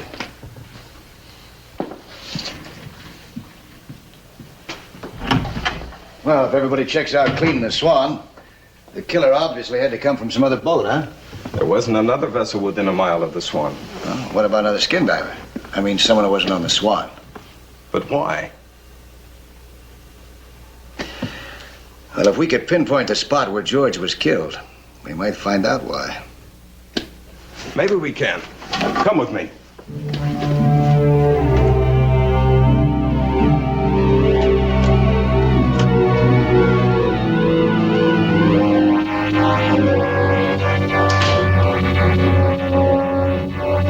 With the help of a civilian official, we went to work immediately.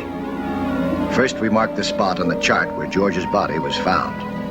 The coroner's report was able to tell us how long George had been dead at the time his body was discovered. From the Oceanographic Institute, we were able to get the average speed of the current during the time the body was in the water, and also the direction of the current.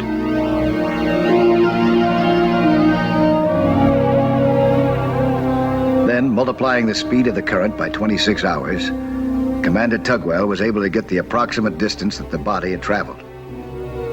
That, plus the direction of the current, helped us locate the approximate area where George had met his death. I went out with Commander Tugwell aboard a cutter to see if I could find anything underwater in this area that might give us a clue to the mystery. George's face mask was missing. I hoped that I might find it.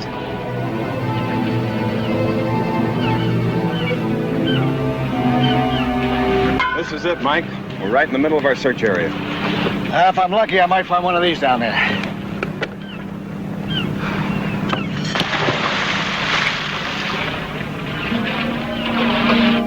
Looking for a face mask on the floor of the ocean is like searching for a needle in a haystack. One fractional error in our calculations and I could end up miles from where the struggle occurred.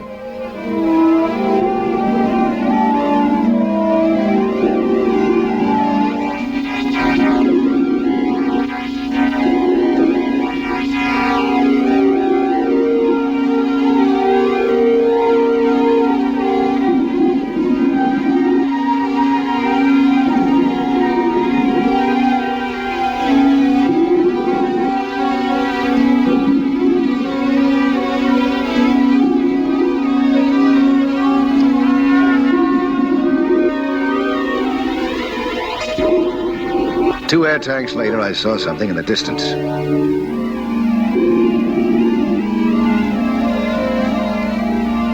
Up close, it proved to be what I'd hoped for.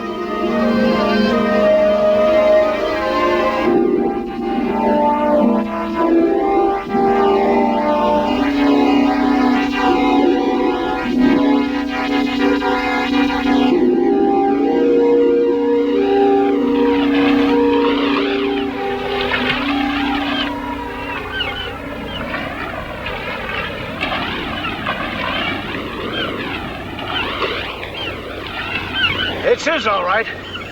His initials are on it. Yeah, I see. Should have thought of this area from the beginning. How come?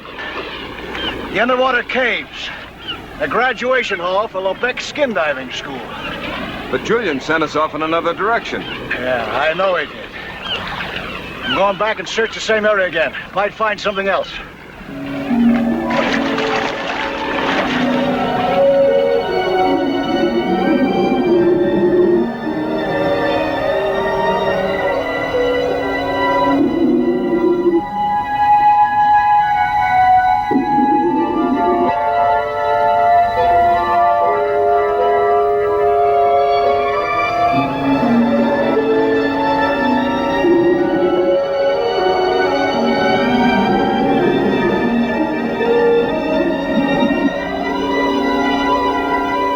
This search was to produce something new and unexpected.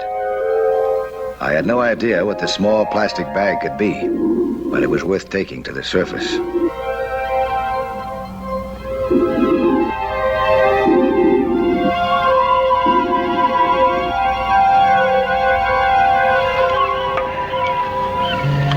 The break we've been waiting for.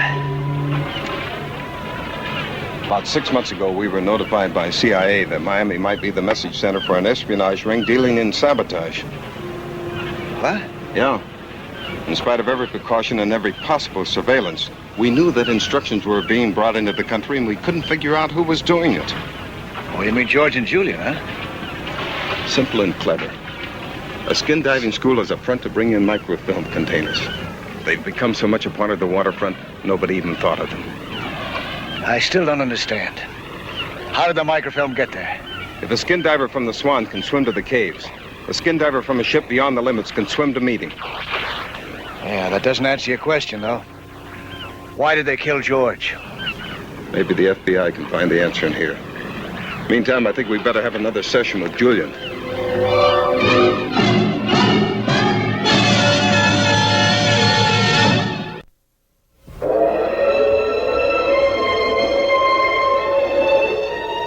The Coast Guard was searching for Julian Lobeck, but someone else had been searching for him too, and had found him. Notice the natural design of this driftwood, worn smooth by the erosion of the sea. Thing of beauty, tremendous resilience. It has been conditioned by the very forces which shaped it. But you, my friend, have not been conditioned to treachery. In fact, you're quite the novice. So let's have none of it. Where's the other package? The what? There were 2 packages in the delivery. You brought me only 1. Well, I brought what I found.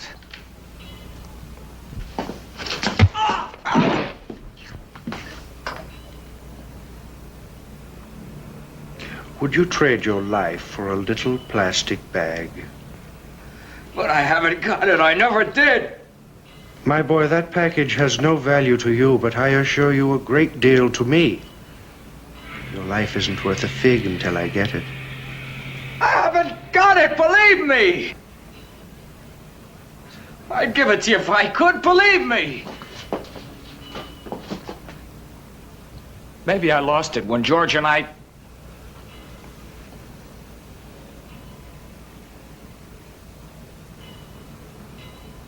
I'm waiting. The rest of it?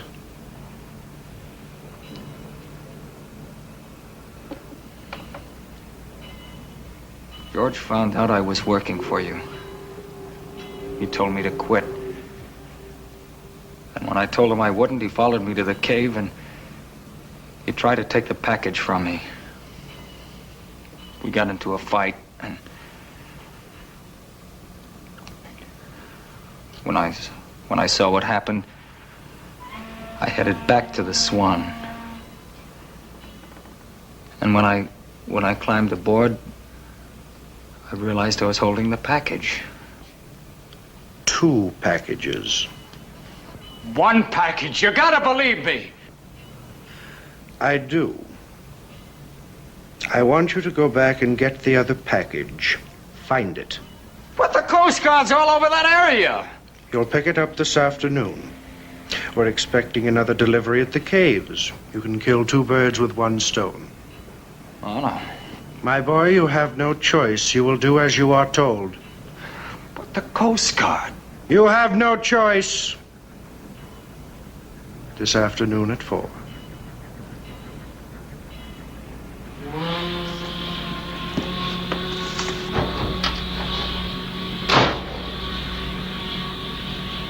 He'll never hold up. I know. It will be your mission to cast the first stone. And be sure the right bird is the target. Yes, sir.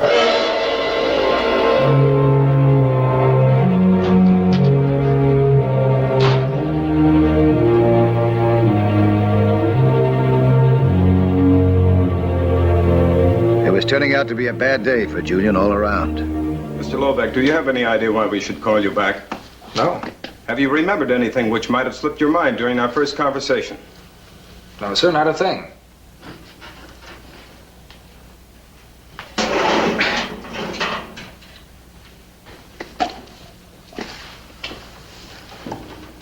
Where'd you find him? Where he was killed, near the underwater caves. What's that? Microfilm. Instructions for enemy agents in this country. Enemy agents? Look, please believe me. I didn't know what was in that package. I thought it was jewels or something. Now, what about your partner, George Turner? Was he involved in all this? George was clean, Snow White. He died trying to stop me. We got into a fight. I killed him for a lousy $500. How? How? $100 a pickup. I made 5 of them for Seminard. Who is Seminard? He owns a driftwood shop out in East El Dorado. He ships the stuff out in the driftwood. Look, he's the one you want, not me. I'm no spy. No, you're not a spy. You're just a man who kills his partner. Look, that was an accident. I didn't mean to kill him, I swear. It was an accident.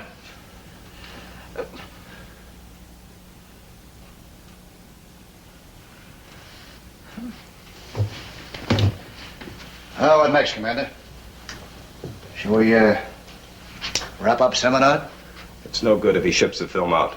We've got to grab him with the evidence in his possession. There's another pickup scheduled for this afternoon at 4. And you're the messenger? Yes.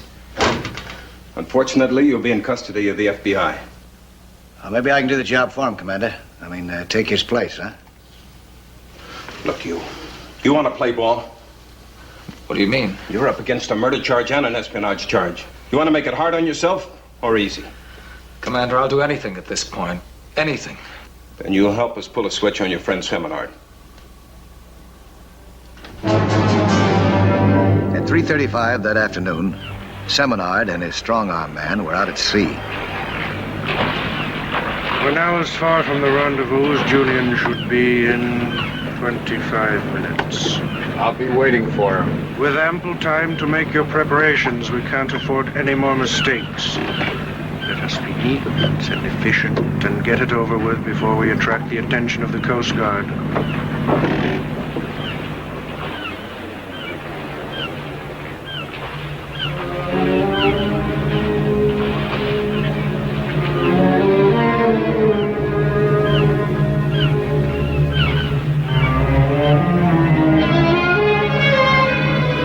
The diver was carrying a large net as he swam to the cave that had been set up as the rendezvous for that afternoon. Even if I had known that, I couldn't have guessed what he planned to do with it.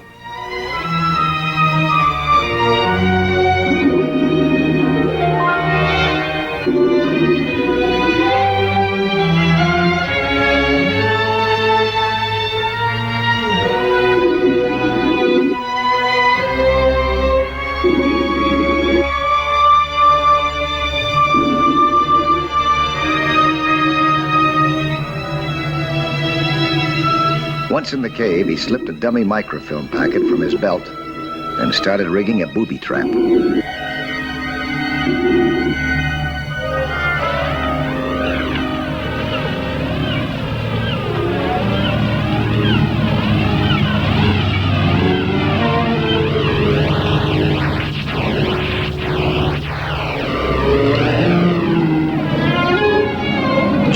brought the Swan to her usual anchor spot promptly at 4 o'clock.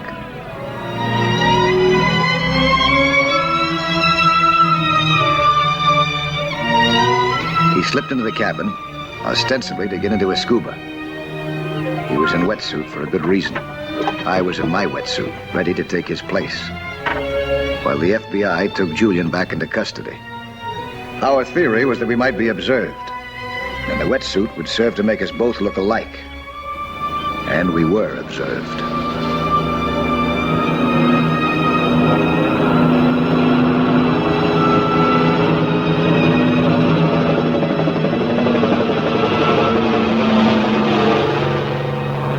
I approached the cave cautiously and swam inside on the alert for a possible ambush.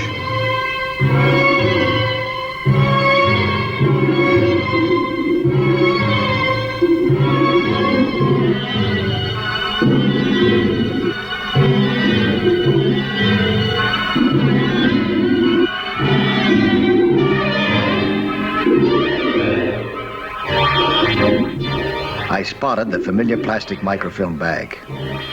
Caution warned me to look twice. I saw a wire that was hooked to it.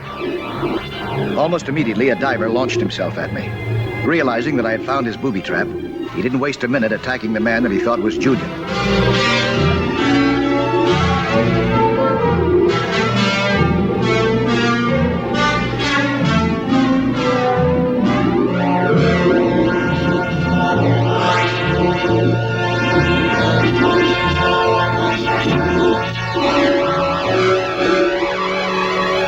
I don't know whether it was his fin or mine. Tripped the booby trap.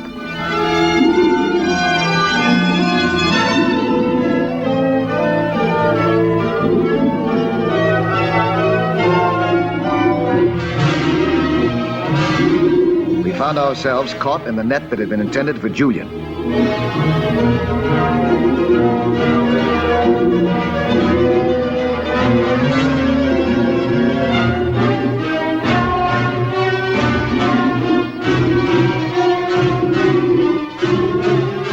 I disarmed him.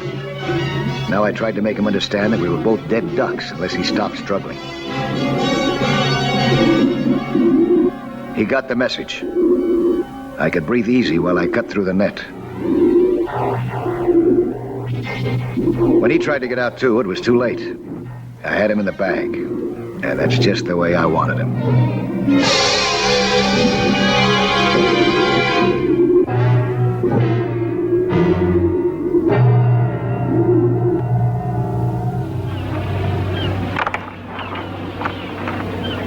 Nice work, Mike.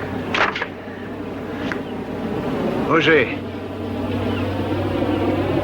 Mr. Seminard, you've heard his name bandied about. Oh, I sure have. Our helicopter spotted his boat in the vicinity and we picked him up. He doesn't want to talk, but we think he may change his mind. Especially after this character explains why he tried to kill me. Probably thought it was me. He's Seminard's strong-arm man. I have no connection with this fellow. I've never seen him before in my life. You crummy liar! I've worked for you for 5.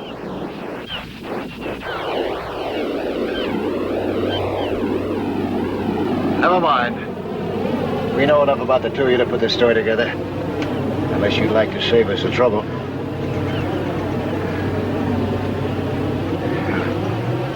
I might as well. Because you just can't trust anyone. Can't trust anyone when you're selling out your country, that's for sure. Go on.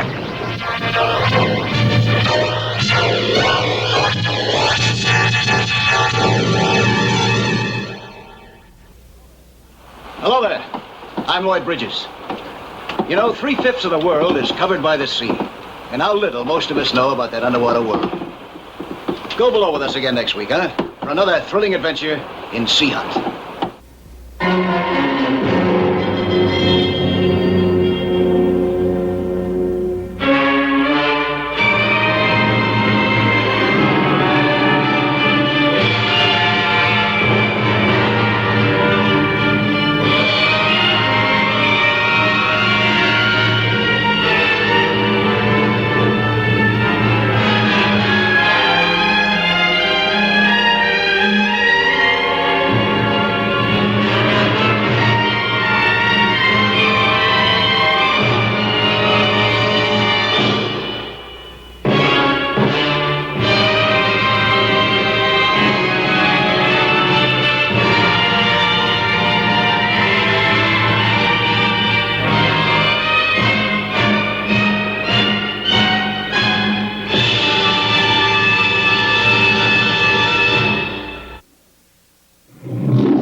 I'm Mike Nelson, and my work is research, underwater research, which is how I found myself part of the Briggs Oceanographic Institute expedition off the Philippine Islands and carrying a big charge of TNT.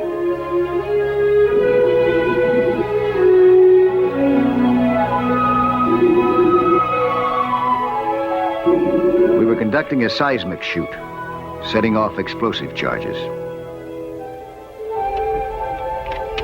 The sound pattern of each explosion was picked up by hydrophones. It gave us a picture of the most mysterious area on Earth, the ocean floor. I set the fuse for radio detonation so it could be fired from our boat. Then I sent a marker up to the surface.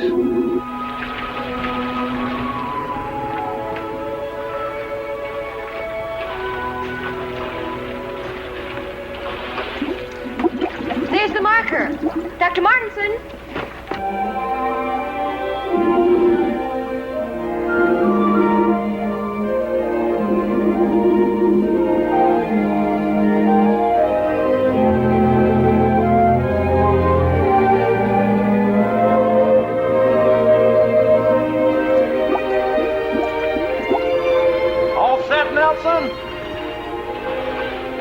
I was swimming toward the boat when I saw that the other expedition diver, Tug Benton, was getting ready to explode the charge. Hold it! I didn't know whether he thought it was a practical joke, but the shock wave of that explosion could cripple me, even kill me, unless I got out of the water in time.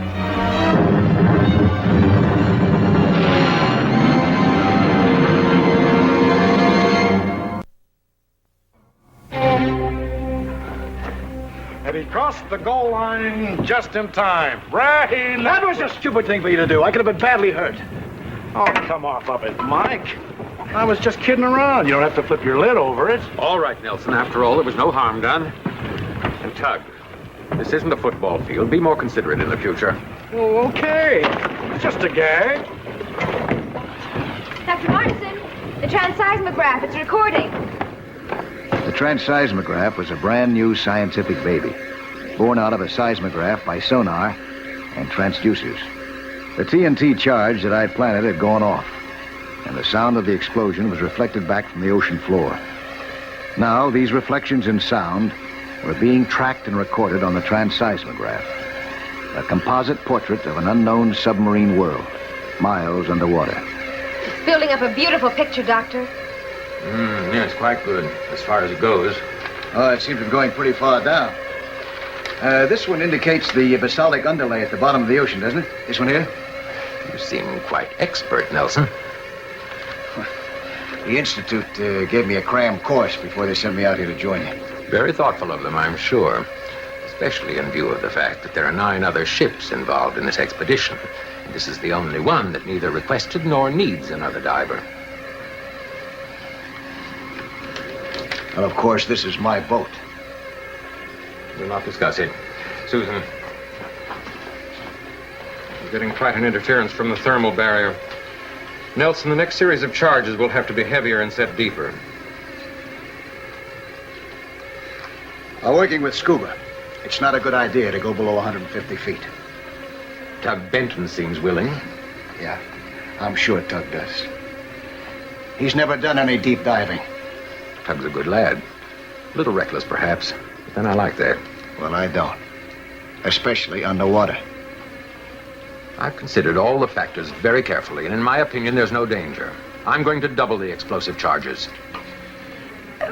But, Doctor, the Institute, don't you think you should call them before? The Institute is staffed with a group of professional nervous Nellies. I gained my reputation diving in the Tonga Trench. I succeeded where a lot of overcautious, worried little men failed. And I'll succeed here, too. Well, that's it. The sound patterns have passed beyond audible range. Susan, will you classify and composite the recordings and reset the graph? Nelson, the next group of charges will be set first thing tomorrow morning.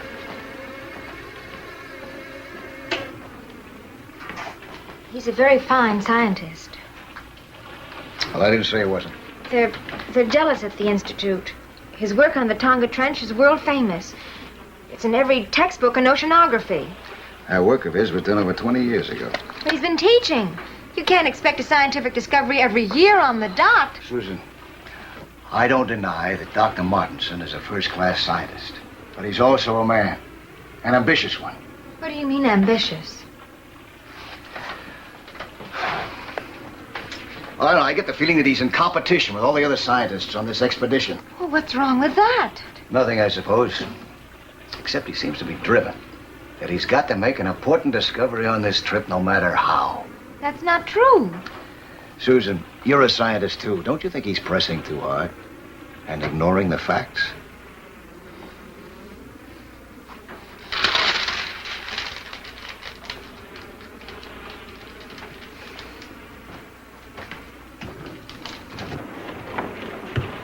Oh, Nelson. I was just telling Tug here about the work tomorrow and the double-strength charges. Doctor, you're in charge here, but, Exactly, Nelson. It's my expedition. Tug, you can go over the map coordinates with Nelson.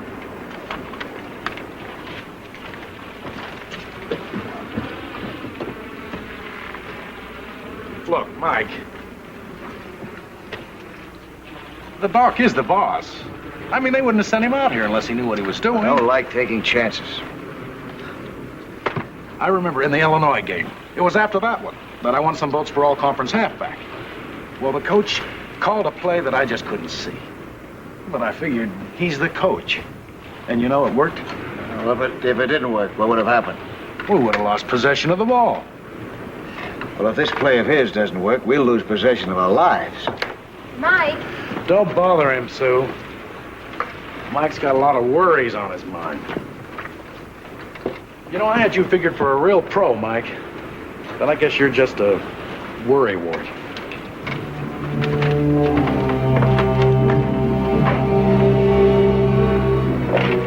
Next morning, Tug and I dove, each with 2 TNT packs.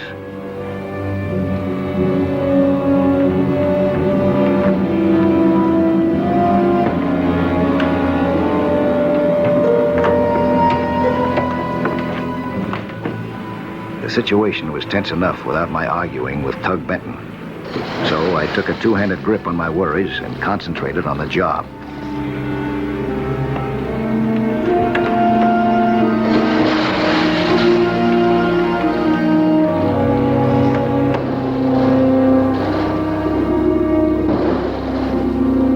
We were going to plant all 4 charges inside crevices in the gigantic underwater cliff.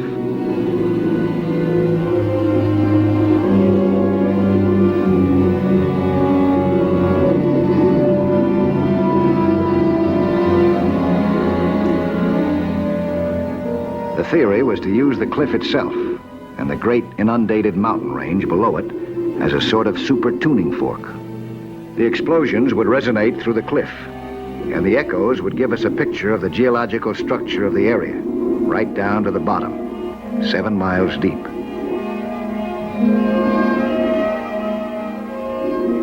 Tug set the first 2 TNT packs, while I took the other 2 farther down.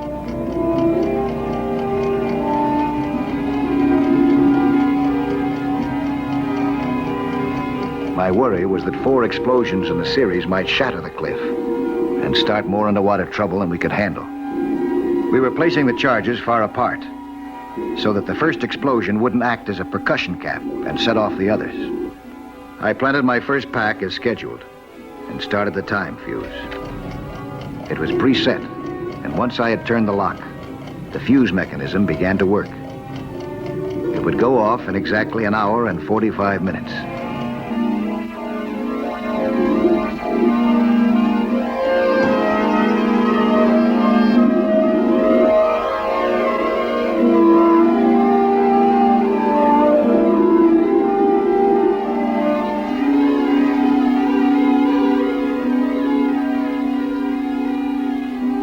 I had just finished setting the last charge, and time was running short. But before I set the fuse, I saw something. Silt.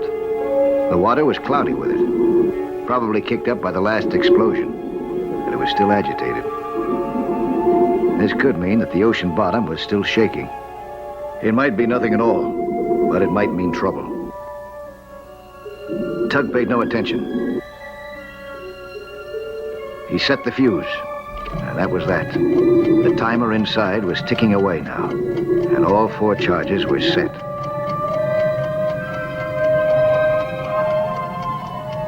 The first one would go off in a few minutes. We had to get back to our boat. And fast.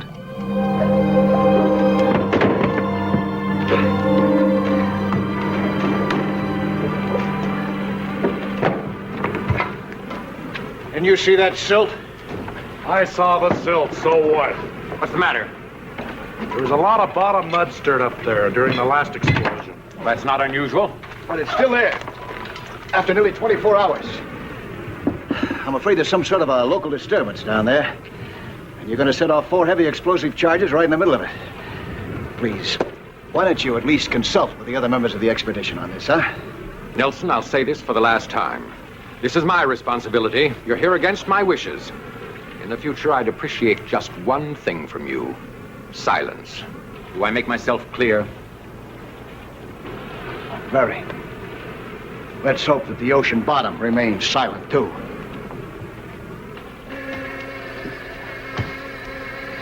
About a minute to go. Oh, yes. Charges all completely set? Yeah. Just where they'll cause the biggest possible shock. Oh, Mike. Don't be so worried. Dr. Martinson knows what he's doing.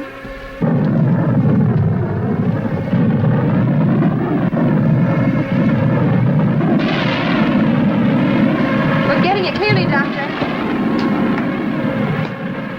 So I see. Notice, Nelson, the effect of the explosion is tapering off already. But before it damps out, the second one is due to go off.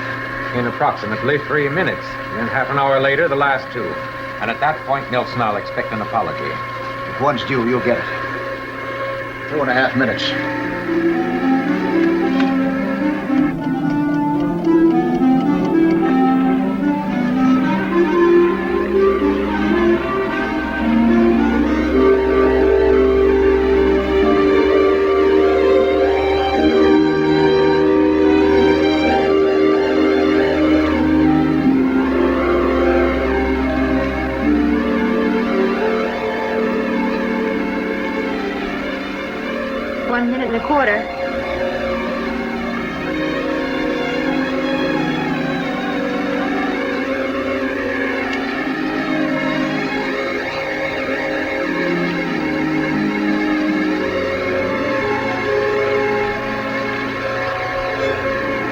Now.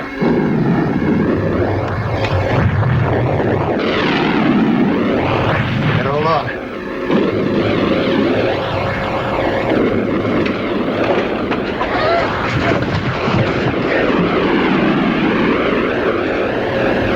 The grass.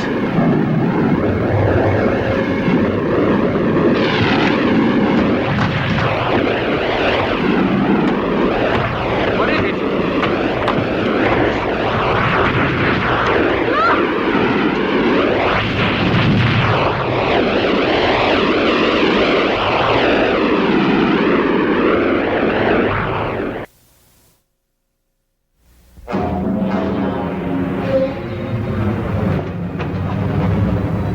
The second underwater explosion had acted as a giant detonator and set off a terrifying submarine upheaval. It felt like the end of the world. Our boat pitched and shuddered. Martinson had taken one chance too many. This was the result. I don't know what to say. Doctor, what is it? Mike, you were right. That last charge triggered off an earthquake underwater. A little heavier, and it could have started a tidal wave. Tidal wave? Well, I guess we're lucky to be in one piece. I'm glad that's over. Over? Tug, you're forgetting charges 3 and 4. My heavy charges. And if they trigger off a stronger upheaval? Exactly. A tidal wave. You got nearly 40 minutes. Hey, you mean go back after him? A guy could get killed that way, but permanently. That TNT is acting just like a fuse. A little explosion, it sets off a big one. In 1942, a tidal wave hit the coast of India. Killed nearly 10,000 people. Okay, I get the signals. I don't mind telling you. I'm scared. That's the healthiest thing you've said yet. Isn't there any way we can stop the charges from going off? No, they're untying fuses. My idea again. I wanted to be sure they'd go off on sequence. My idea, my fault. I never dreamed something like this could happen. The odds against it are, well, 10 boats and nearly $500,000 just thrown away. I'd better notify the other boats. Hasn't happened yet, and I won't. I'll meet you down below. Okay, Mike. We had to retrieve both charges of TNT. There was no way to disarm the fuses underwater. 2 charges, a heavy load of high explosive, and just 34 minutes to go.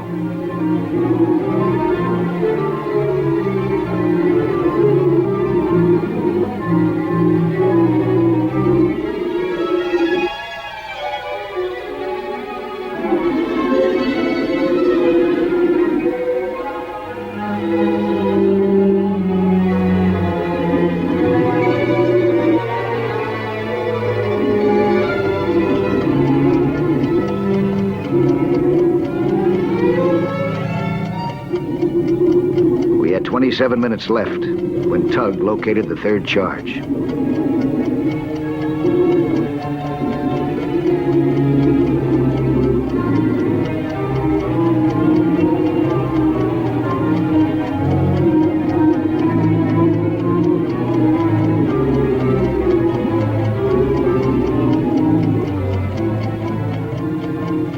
I carried the 3rd charge up to the boat, where Martinson could disarm it. And Tug headed for the deeper water, where the last and heaviest charge was planted.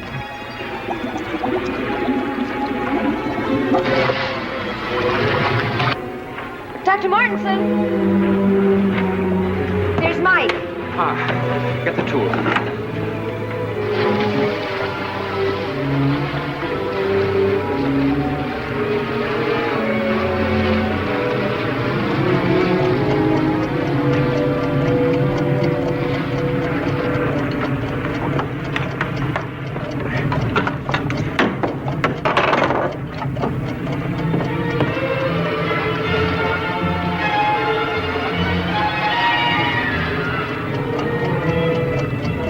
"23 minutes to go, and a lot of underwater area to search. I hoped that Tug had gotten lucky.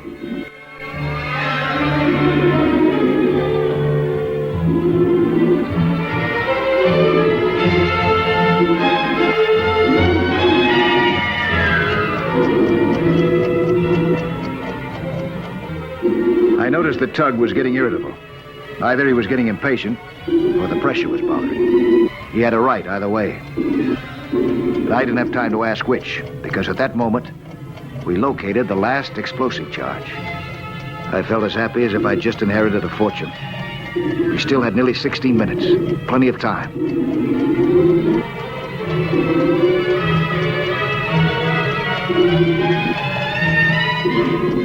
And then, time suddenly ran out. Tug had been acting slightly peculiar, but I'd been too busy to notice it. Then all of a sudden, it was all too clear. They call it rapture of the deep. Divers who go down too far sometimes get hit by it. It's a weird experience. Tug was as happy as he could be. He didn't give a shrimp's whistle for the fact that he was hugging a dangerous charge of TNT, that it was going to explode in a bare quarter of an hour. I had no choice. The rapture would last until we ascended. In the meantime, Tug could easily drop the TNT down where I'd never be able to recover it, where it would go off disastrously.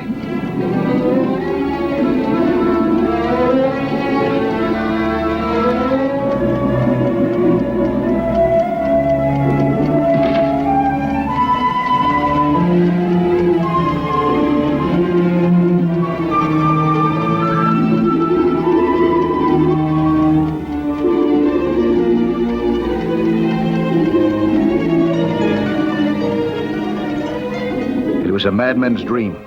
We were playing hide and seek underwater, with death as a prize.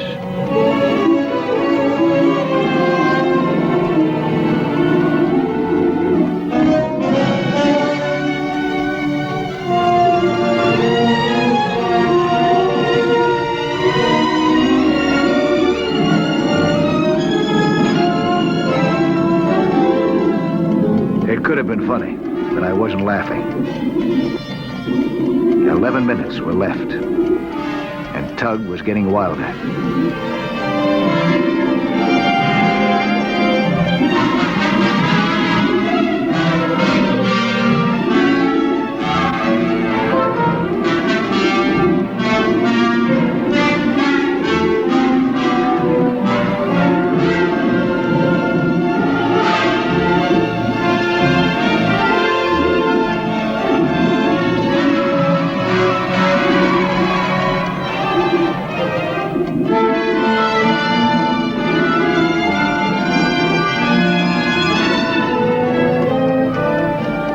I felt like a man holding a wildcat on one hand and a hot stove in the other. Tug was past reason. I kinked his air hose, shut off his air supply. It took only seconds before Tug was almost unconscious. I was scared stiff. If he passed out, he'd drown. I could hear an invisible alarm clock ticking away in my head. 6 minutes left as I started back up. We hit the surface. 3 minutes. And that invisible clock was ticking louder. Get him aboard!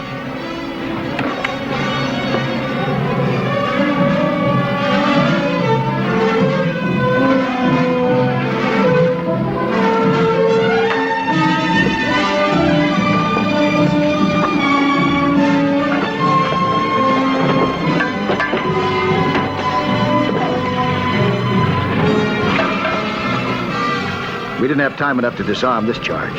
But if it went off above water, it would be mostly noise. Start your engine!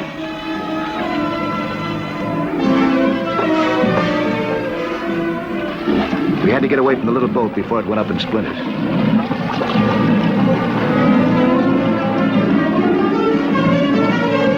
Now get out of here! Fast!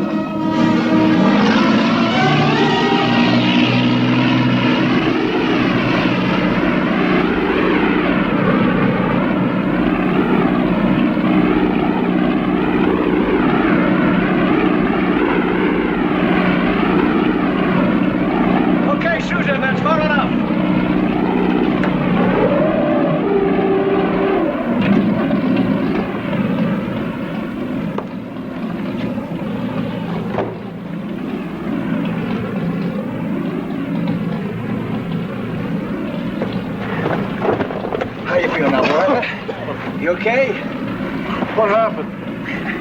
We got a little slap happy down there. We got nitrogen narcosis. Rapture of the deep. Rapture of the... Oh, I thought that was some kind of tall story. You wouldn't be kidding me, would you? I'm not kidding you. Keep your eye on that dinghy out there.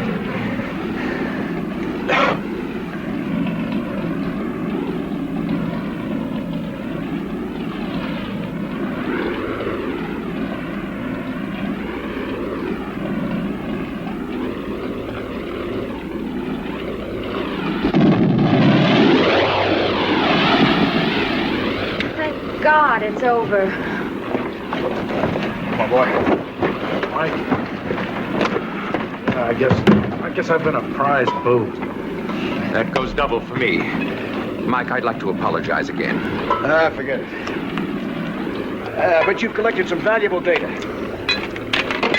Another week and we'd have enough information to make them do flip-flops back there at the Institute. Mike, then you'll stay on with us? You don't think I'm going to abandon my own boat, do you? Besides, it'd be kind of dull working with somebody else after this outfit. Yeah, looks like we're stuck for a long time with one another. Thanks, Mike.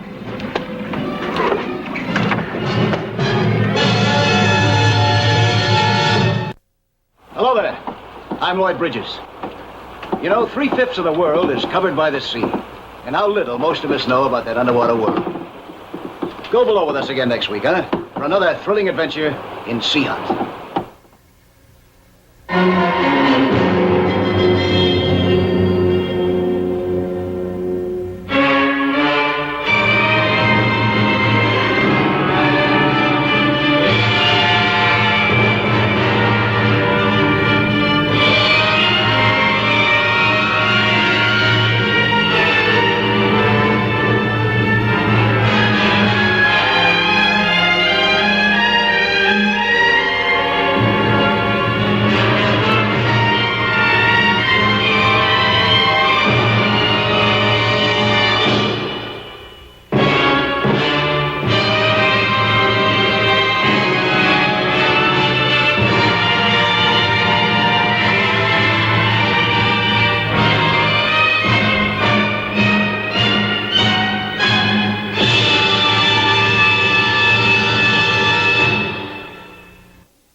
for both.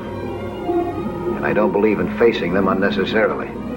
For example, to find sunken treasure or mineral wealth. It's usually a fool's game that doesn't pay off. When there is a payoff, it sometimes does terrible things to the treasure hunters. There was a time when I wasn't so wise about it myself. Then I was searching for manganese ore, the source of a valuable metallic element vital to national defense.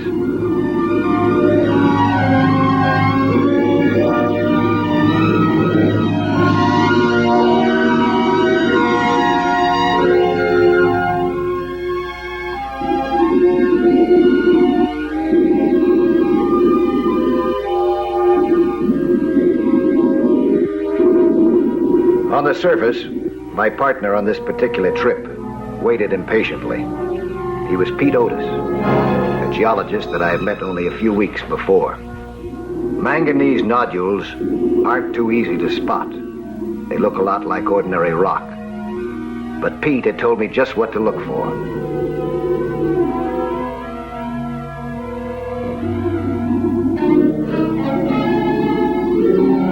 In my concentration on the search, I had stayed down a bit too long. I noticed that my mind was beginning to slow down. Then I saw something that made me forget the manganese. The sharks were beginning to spiral in on me. I knew what that meant. I had a few minutes at most to get out of the water. In shark-infested waters, sharks are cool, calculating killers, but their mood can turn to frenzy in an instant. I was trying to surface slowly, and they were moving in on me. One of them came in for a strike. With a reflex action, I jabbed at him with my spear gun and shot the spear instinctively. At that close range, it went right through him. As he struggled, I knew that I'd have to escape before the others closed in. See any signs of the stuff? Oh, you were down a long time. Too long. I feel like somebody's been massaging me with a baseball bat. You had to use your gun? Oh, yeah. Shark. Must have come pretty close this time, huh? Yeah. Too close for comfort. Mike, you sure you didn't see anything that looked like manganese ore down there? Yeah, I'm sure. I wish I knew how to dive. Yeah. You and me both, friend. Oh, I didn't mean that as a crack, Mike. It's just that, well, I'm a geologist and you're not. I recognized that first chunk of ore the minute I dredged it up in a coring device. Practically pure manganese. There's a fortune waiting for us down there, Mike. All you have to do is find it. Well, maybe if you had a better idea where it was located, I could do that little thing. Well, I thought I knew exactly where it was. You didn't. All right, so I couldn't dump it in your lap. I cut you in for a third of the proceeds, didn't I? Well, work for it. That's all for today. What? You mean to say you're going to waste the rest of the day? Now, you listen to me, partner. Because I'm only going to say this once. I'm not going to wind up in any hospital. Not for you, nor for all the manganese from here to Cape Horn. I'll dive only when I feel that I'm in condition to dive. You understand that? Sure, Mike, sure. Okay. Mike, anything you say goes, on or under the ocean. Yeah, all right. You take it easy. I'll whip up some chow. I had a good night's sleep, and I felt a lot better the following day as we headed out to continue our search. The sea was calm. If anything, a little too calm. Pete Otis was once more the same polite fellow that I'd met in Costa Buena a few weeks before. The fellow who'd sold me on the deal by reminding me how important manganese is to our national defense. And I was again heading for deep bottom.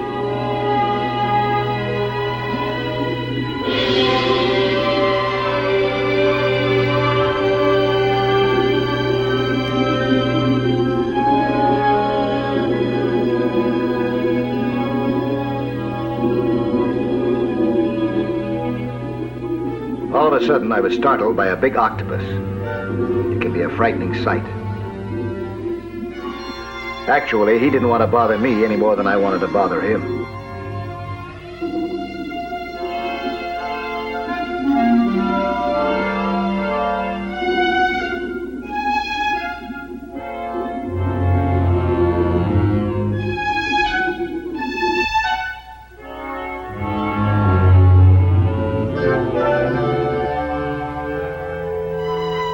Another hazard of being deep below the surface is that a diver can't see what's going on above.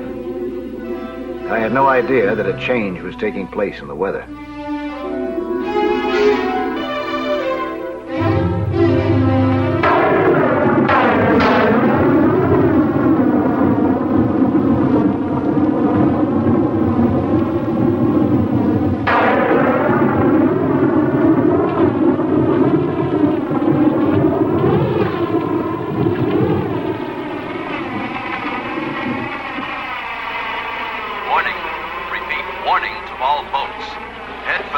Shelter. A violent storm containing winds of hurricane force is approaching Costa Buena. Warning to all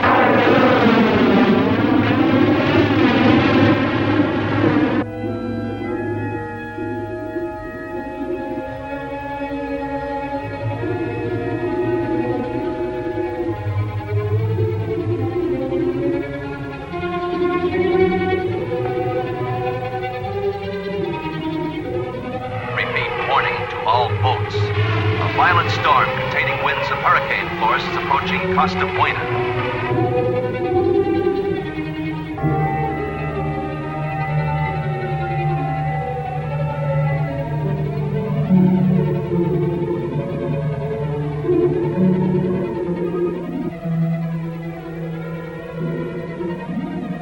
I realized that my air would soon be gone, that I would have to surface. Meanwhile, the sharks seemed to be getting more curious, so I began to watch them closely.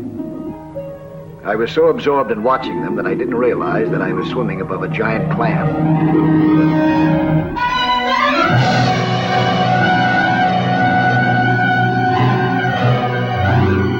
I struggled with all my might, but I couldn't free myself.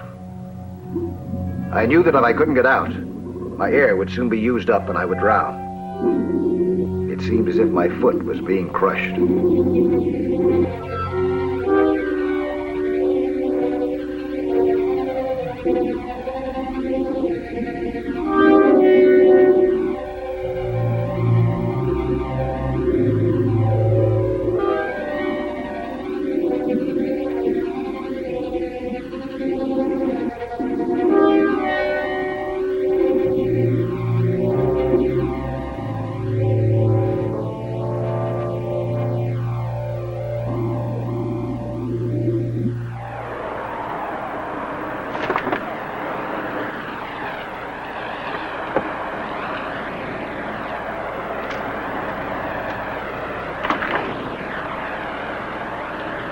Radio, they're sending out a storm warning. Yeah. We gotta get out of here. But where can we go? Pescador Landing. There's a sheltered cove there. Pescador Landing? We can never make it that far, Mike. We've got to. It's the closest harbor. But, Mike, I don't want to... Leave it to me, will you? Pull the hook.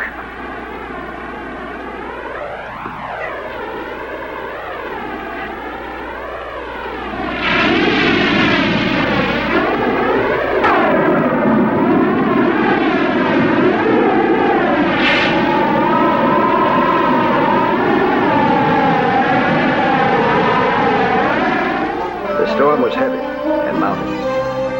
I wondered if we'd have time to reach shelter. It was hard to keep the boat on course. But as soon as we had rounded the point of the island and reached the lee side, we were out of the worst part of the storm. We soon reached Pescador Landing.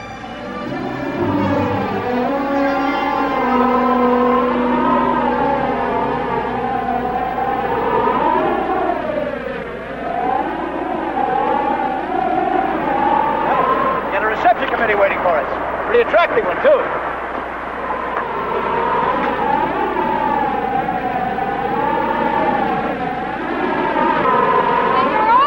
You've come back!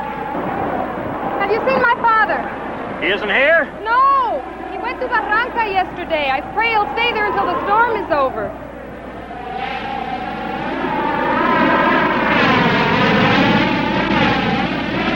Did not see his boat. Your father will be all right, Pepita. He's been a fisherman too long to be trapped out in weather like this. This is a friend of mine, Pepita, Mike Nelson.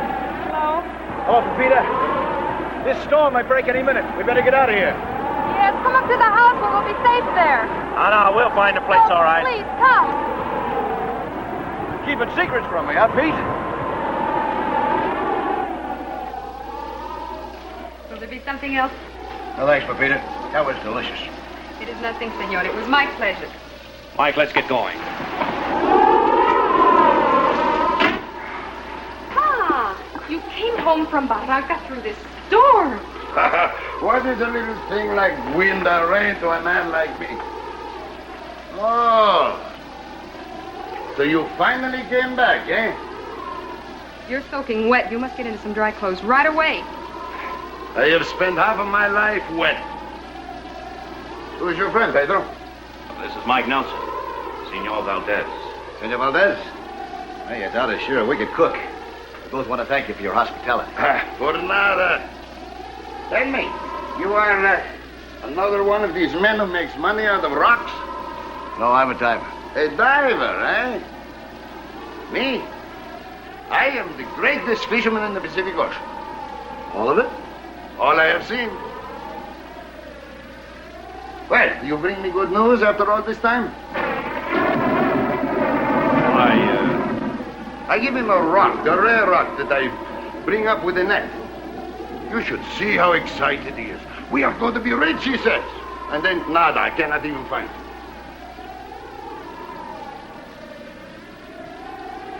I thought you said you dredged it up with a coring device. Now, don't jump to conclusions, Mike. You know what my conclusion is. You lied to me. You lied to him, too. Don't call me a liar.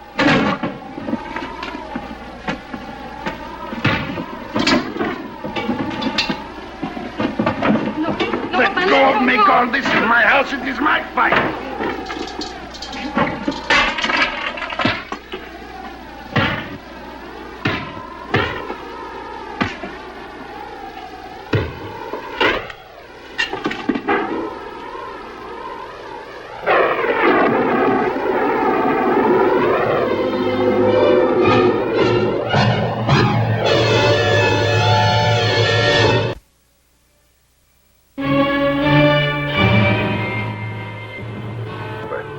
I had jumped to the conclusion and provoked Pete into slugging me. But I could see that even if I was right about Otis, to break up the deal would leave Esteban without anything for his discovery. Shouldn't have done that, Mike. No, why not? I know I clipped you first. Just said things about me I wouldn't take from anyone. Well, they were true, weren't they? No. Look, I cut you in for a third of this. Half of my two-thirds share goes to Esteban. Come on. I never figured it any differently, and I still don't. You sure kept it a secret. Well, what's the sense in building up his hopes? We may never find the field. And even if we do, it may not be worth working. And that's the truth. What you say could be true, Pedro.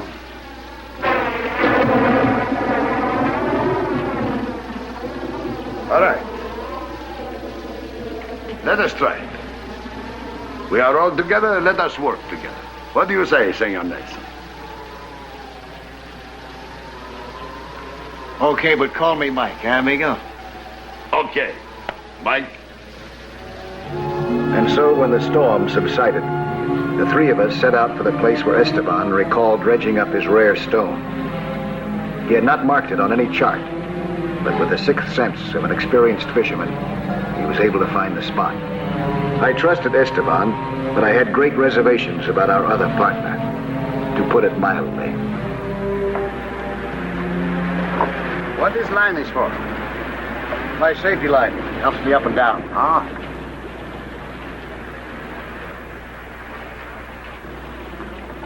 I don't like it, Mike. What?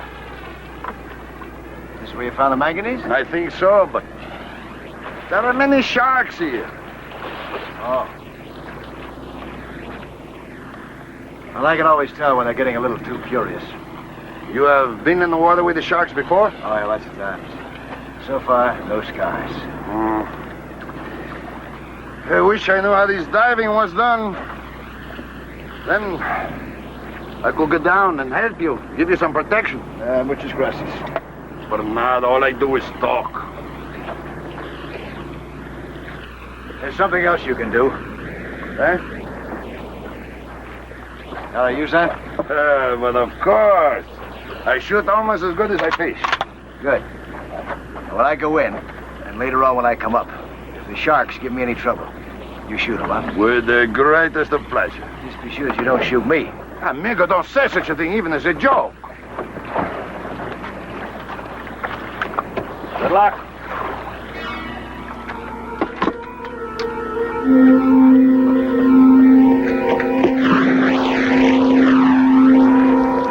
I wasn't sure that sharks were the only danger we had to face. And I had more than one reason to want Esteban to have the rifle. Gives it to me like you give a toy to a baby. What are you talking about? This gun. He gives it to me so I will be occupied. Clearly I can be of no help to him where he is now. He doesn't need any help. How can you know that? No, we were wrong, Pedro. It's not right that he should risk his life for our profit. As I began the underwater search once again, I felt much more hopeful. With Esteban's guidance, we were much more likely to find what we were after. There were plenty of sharks in this area, too, but they were keeping their distance, and I didn't see any reason not to go ahead.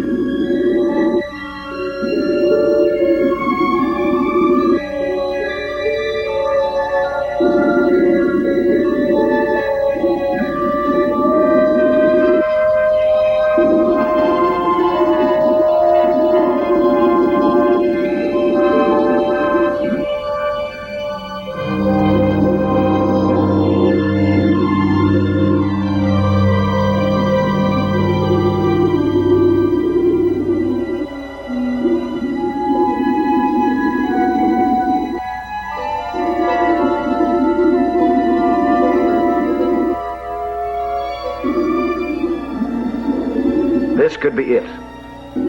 Pete was the only one of us who would know for sure. I wanted to get to the boat with the specimens as fast as I could.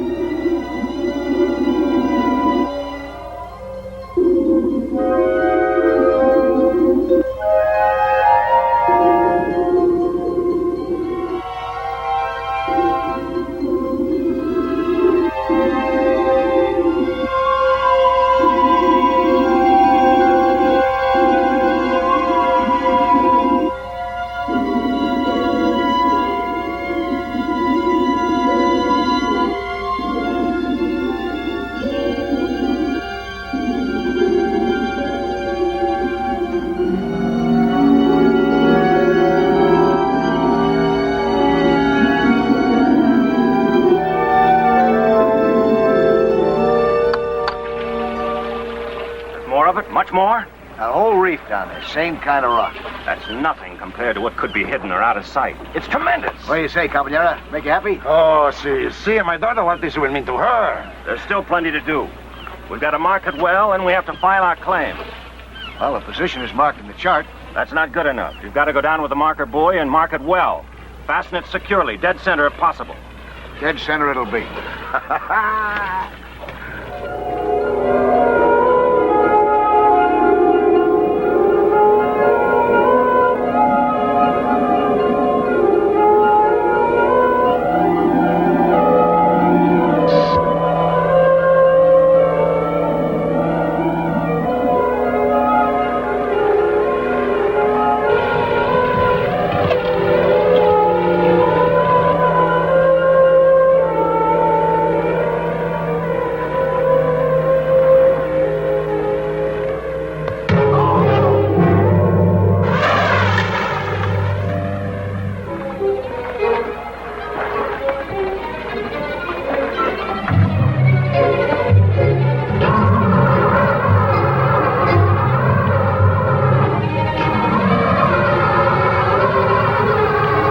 I didn't know what was happening above, but I did know that I was the only one that could start the engines.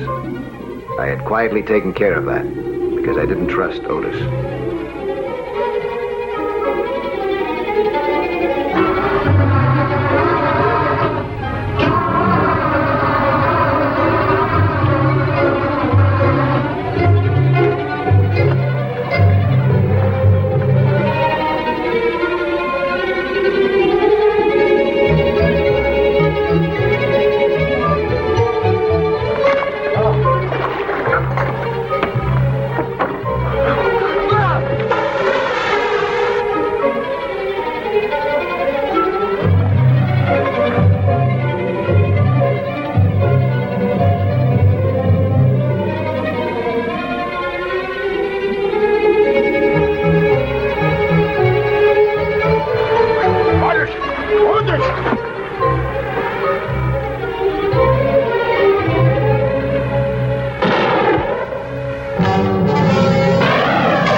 Were above me and the sharks were below me.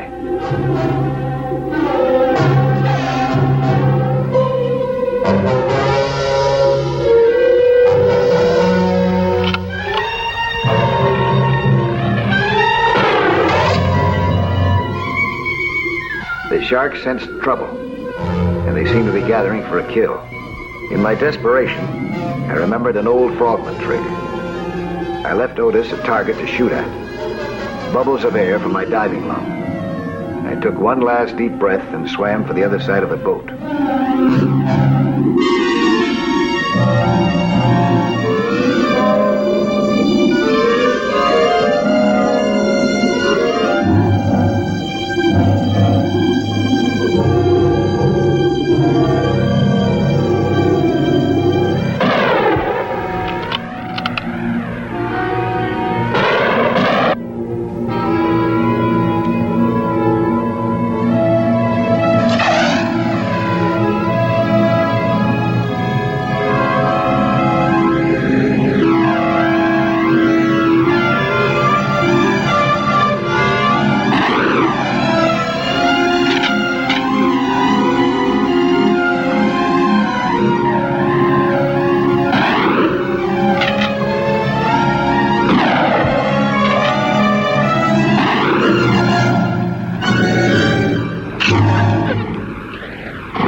Injured men in the water, and the excited sharks were gathering fast. I took care of Esteban first.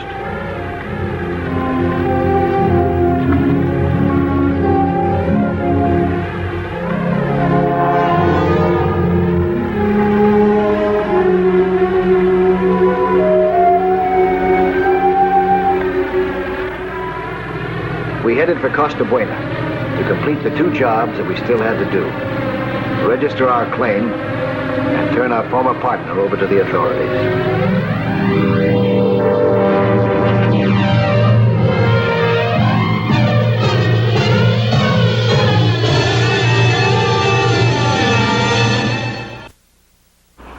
Hi there.